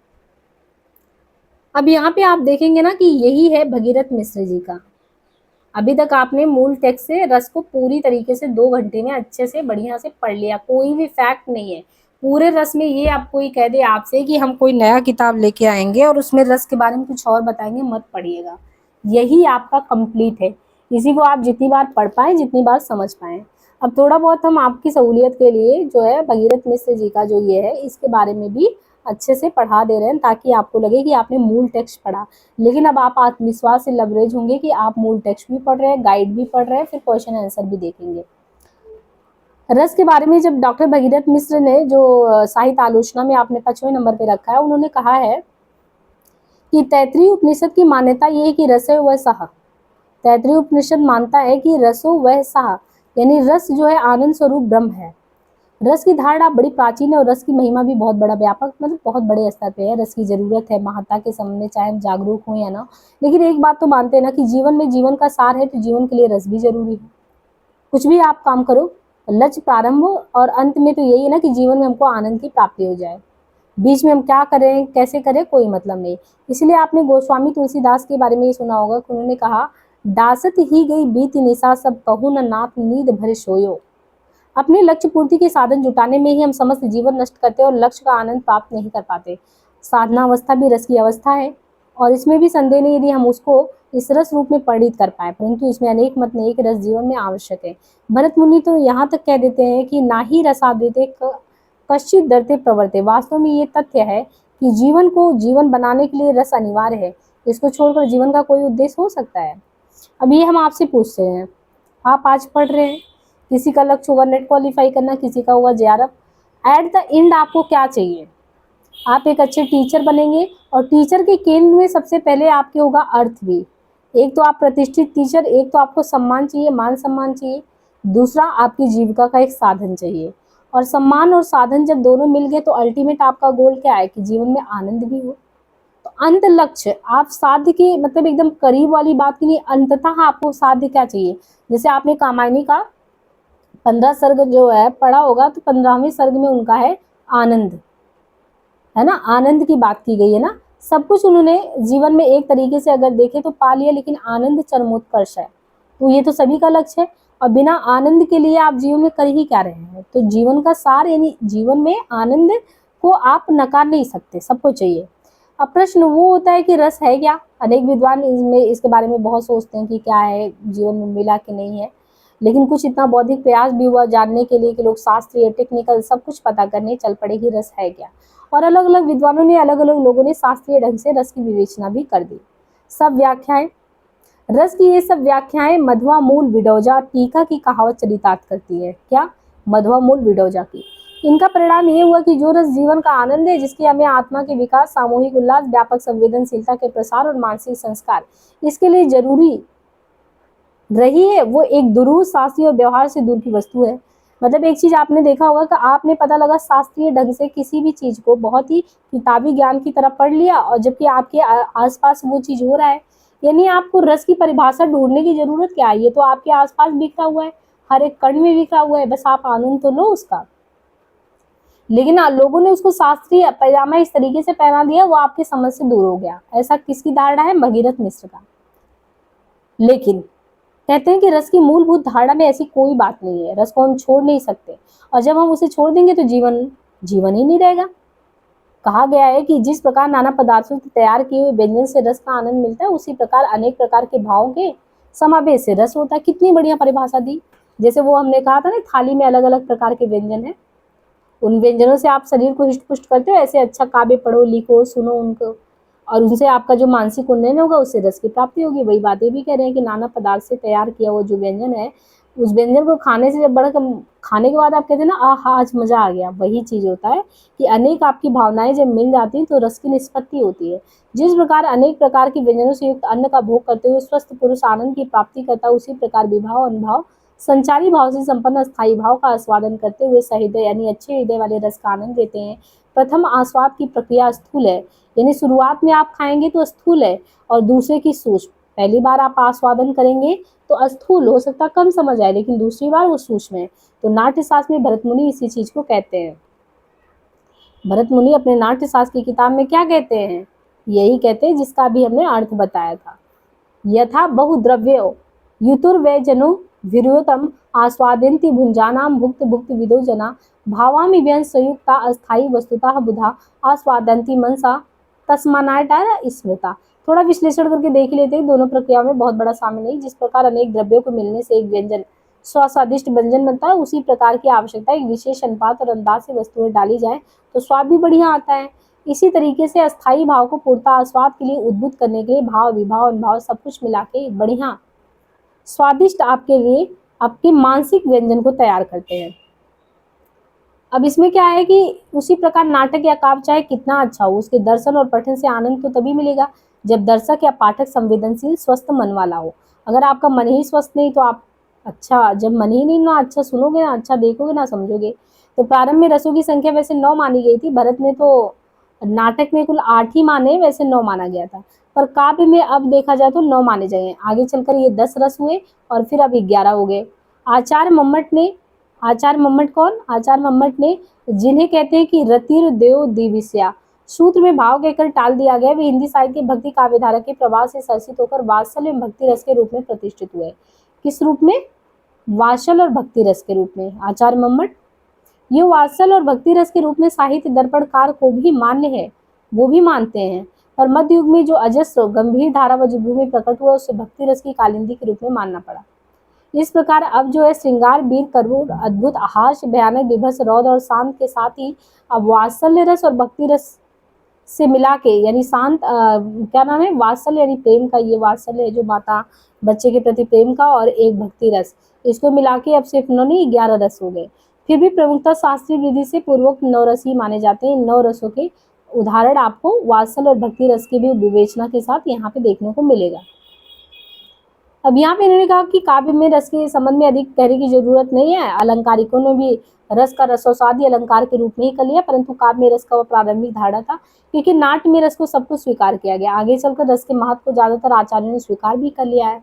ध्वनि जो सर्वव्यापक सिद्धांत के रूप में है, रस को प्रधान स्थान देने वाला है। तो जो ध्वनि सिद्धांत है वो भी रस को प्रधान स्थान देता है। रस ध्वनि के रूप में तो रस को सर्वश्रेष्ठ ध्वनि काव्य भी कहता है। काव्य की आत्मा भी रस को किसी न किसी रूप में, जैसे ध्वन्यालोक में ही प्रकट है, काव्यस आत्मा सा एवार्थ अस्तता, तो यानी ध्वनि सिद्धांत भी मानता है। इसी प्रकार आप देखिए अभिधावादी भट्टनायक हैं, वो भी रस को महत्व देते हैं। फिर आचार्य आनंदवर्धन है, अभिनव गुप्त ये भी देते हैं। हिंदी के आचार्यों ने तो रस को प्रधान रस ही माना है। रामचंद्र शुक्ल ने तो रस की स्थिति को हृदय की मुक्तावस्था माना है, उसी के लिए जो है सब विधान की बात उन्होंने की है। फिर रस सिद्धांत को केवल पूर्णता निष्पन्न रस के रूप में ही नहीं, भाव मात्र के प्रतिपादन के रूप में भी माना गया है। इस प्रकार रस का आधुनिक मनोविज्ञान और सौंदर्य शास्त्र से गहरा संबंध है।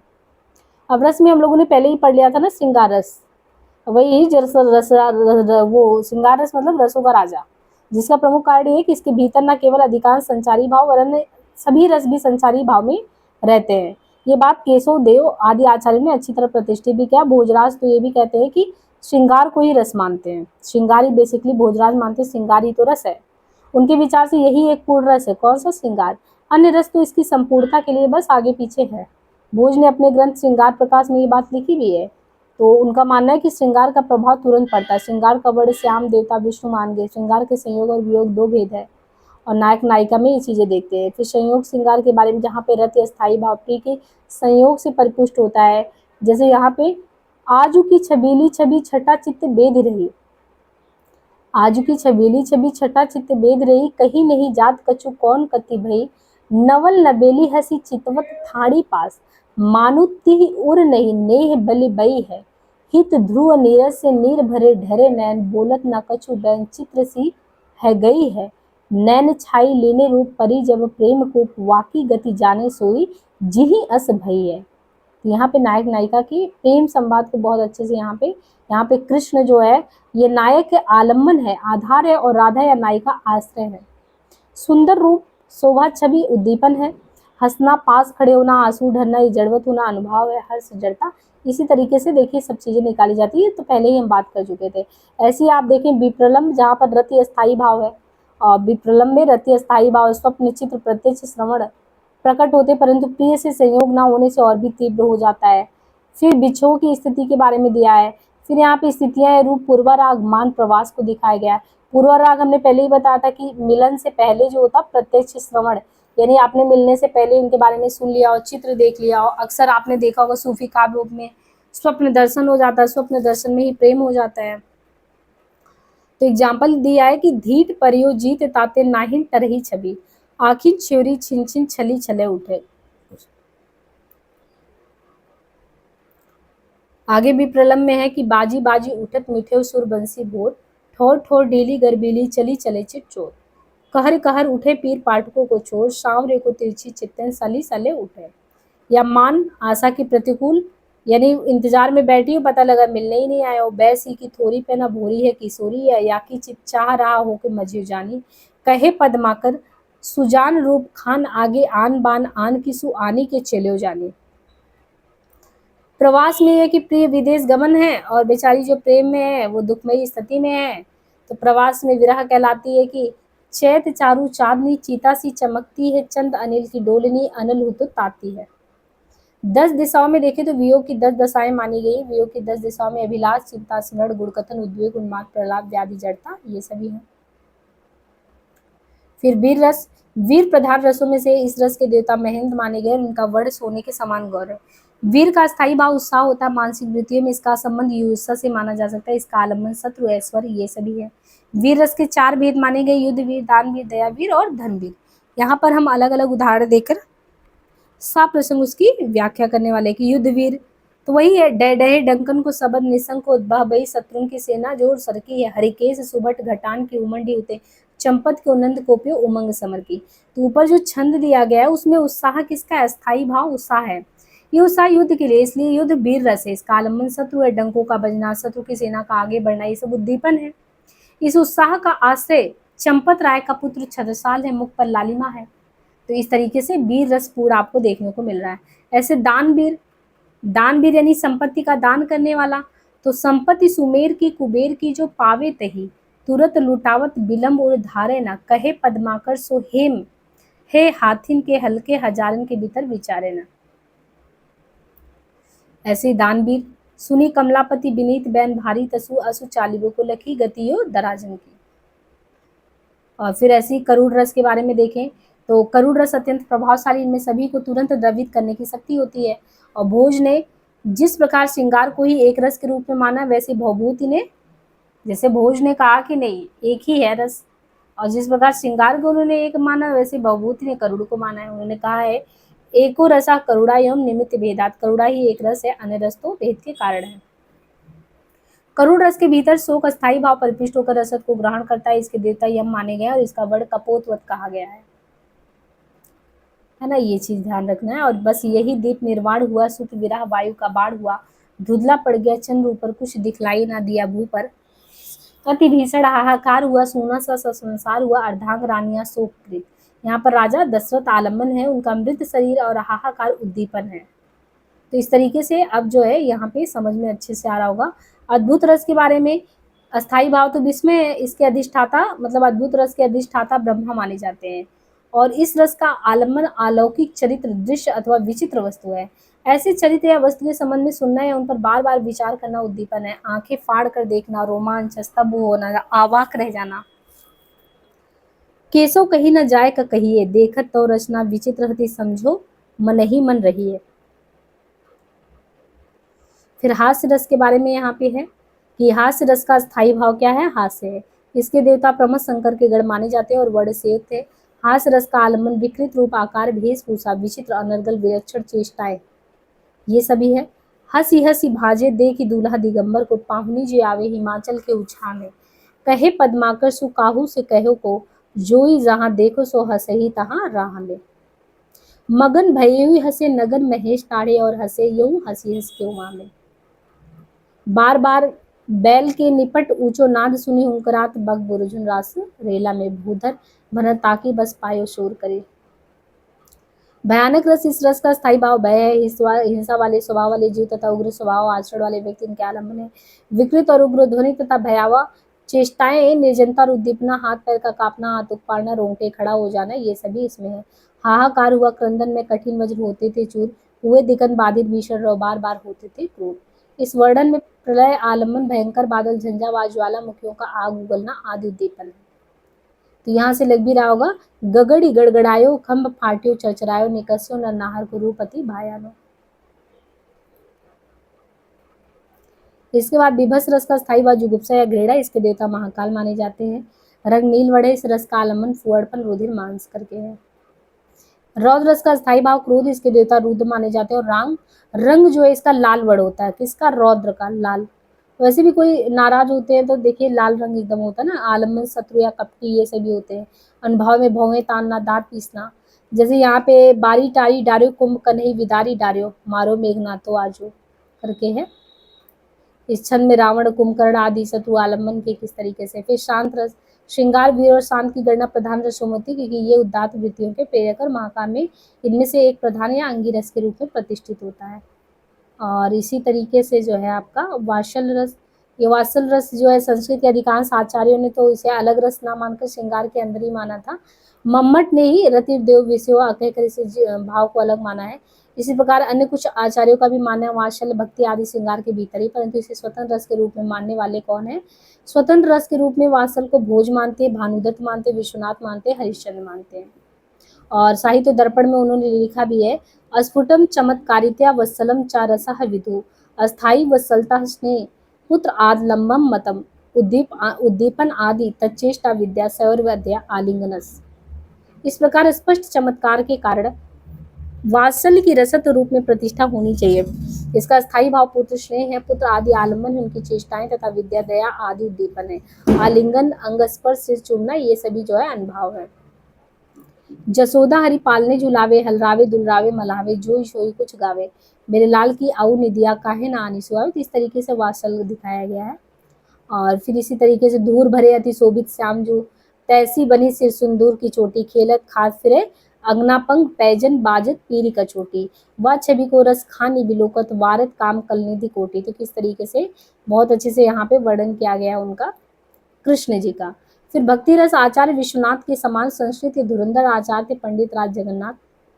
उन्होंने भक्ति के स्वतंत्र रसत्व पर अपने विचार में लिखा, कथमेत योम रसा भगवत आलम्बन से रोमांच सुपत अनभाविसा हर्षतपी, ऐसे इस तरीके से उन्होंने लिखा था रस गंगाधर में। इसी प्रकार स्थायी भाव भगवत प्रेम आलम्बन ईश्वर या उसका कोई रूप उड़ा आदि का श्रवण उद्दीपन रोमांच आदि अनुभव तथा हर्ष दैन आदि संचारी भाव है। भक्ति को रस रूप में प्रतिष्ठित करने वाले मधुसूदन सरस्वती और रूप गोस्वामी है। इनके अनुसार भक्ति परम स्वरूपा है। हरिभक्ति रसामृत सिंधु में भक्ति रस दो प्रकार का है, मुख्य भक्ति रस, द्वितीय गौड़ भक्ति रस। और मुख्य भक्ति रस 5 प्रकार का है, जिनमें शांत है, प्रीति है, प्रेम है, वत्सल और मधुर है। गौड़ जो होता है 7 प्रकार का है, जिसमें हास है, अद्भुत है, वीर है, करुण है, रौद्र है, भयानक है, विवश है। इनमें से प्रीति और प्रेम क्रमशः दास्य और सख्य भाव है। भक्ति का ये विवेचन आलम्बन के अलौकिकत्व के बारे में है। तू दयाल दीन हो, तू दानी हो, भिखारी हो, प्रसिद्ध पातकी, तू पाप पुंजारी, नाथ तू अनाथ को अनाथ कौन मोशो, मुँह समान आरत नहीं आरती हर तोषो। और ईश्वर के प्रति बसो मेरे नैनन में नंदलाल, मोहिनी मूरत सांवरी सूरत, नैना बने विशाल। इस प्रकार हम देखते हैं उत्कृष्ट कोटि के काव्य में इनका परिपाक भी यहाँ पे दिखता है। बाकी यहाँ पे आप देखेंगे तो हमने जो है आलोचना के इस पद्धतियों में नहीं, आलोचना की पद्धति नहीं, यहाँ पे भारतीय उसमें जो है आपका जो रस सिद्धांत है यहाँ से पूरी तरह खत्म कर दिया है। तो आप अभी तक जो है रस के संबंध में जितने भी तथ्य हैं और जो भगीरथ काव्य, भगीरथ जी के उसके है भारतीय काव्य शास्त्र, उनसे जो रस के टॉपिक है पूर्ण रूप से इसको क्लियर कर चुके हैं। अब हम जो है निशा अग्रवाल के उससे जो है कुछ इंपॉर्टेंट चीज़ें हैं जिन पे हम बात कर लेंगे, तो आपका जो है रस वाला टॉपिक पूरी तरीके से कंप्लीट हो जाएगा। और फिर रस के जो कुछ क्वेश्चन बचे हैं उनको उसी में करा देंगे, है ना, आपका कंप्लीट हो जाएगा। आज के लिए इतना ही, धन्यवाद।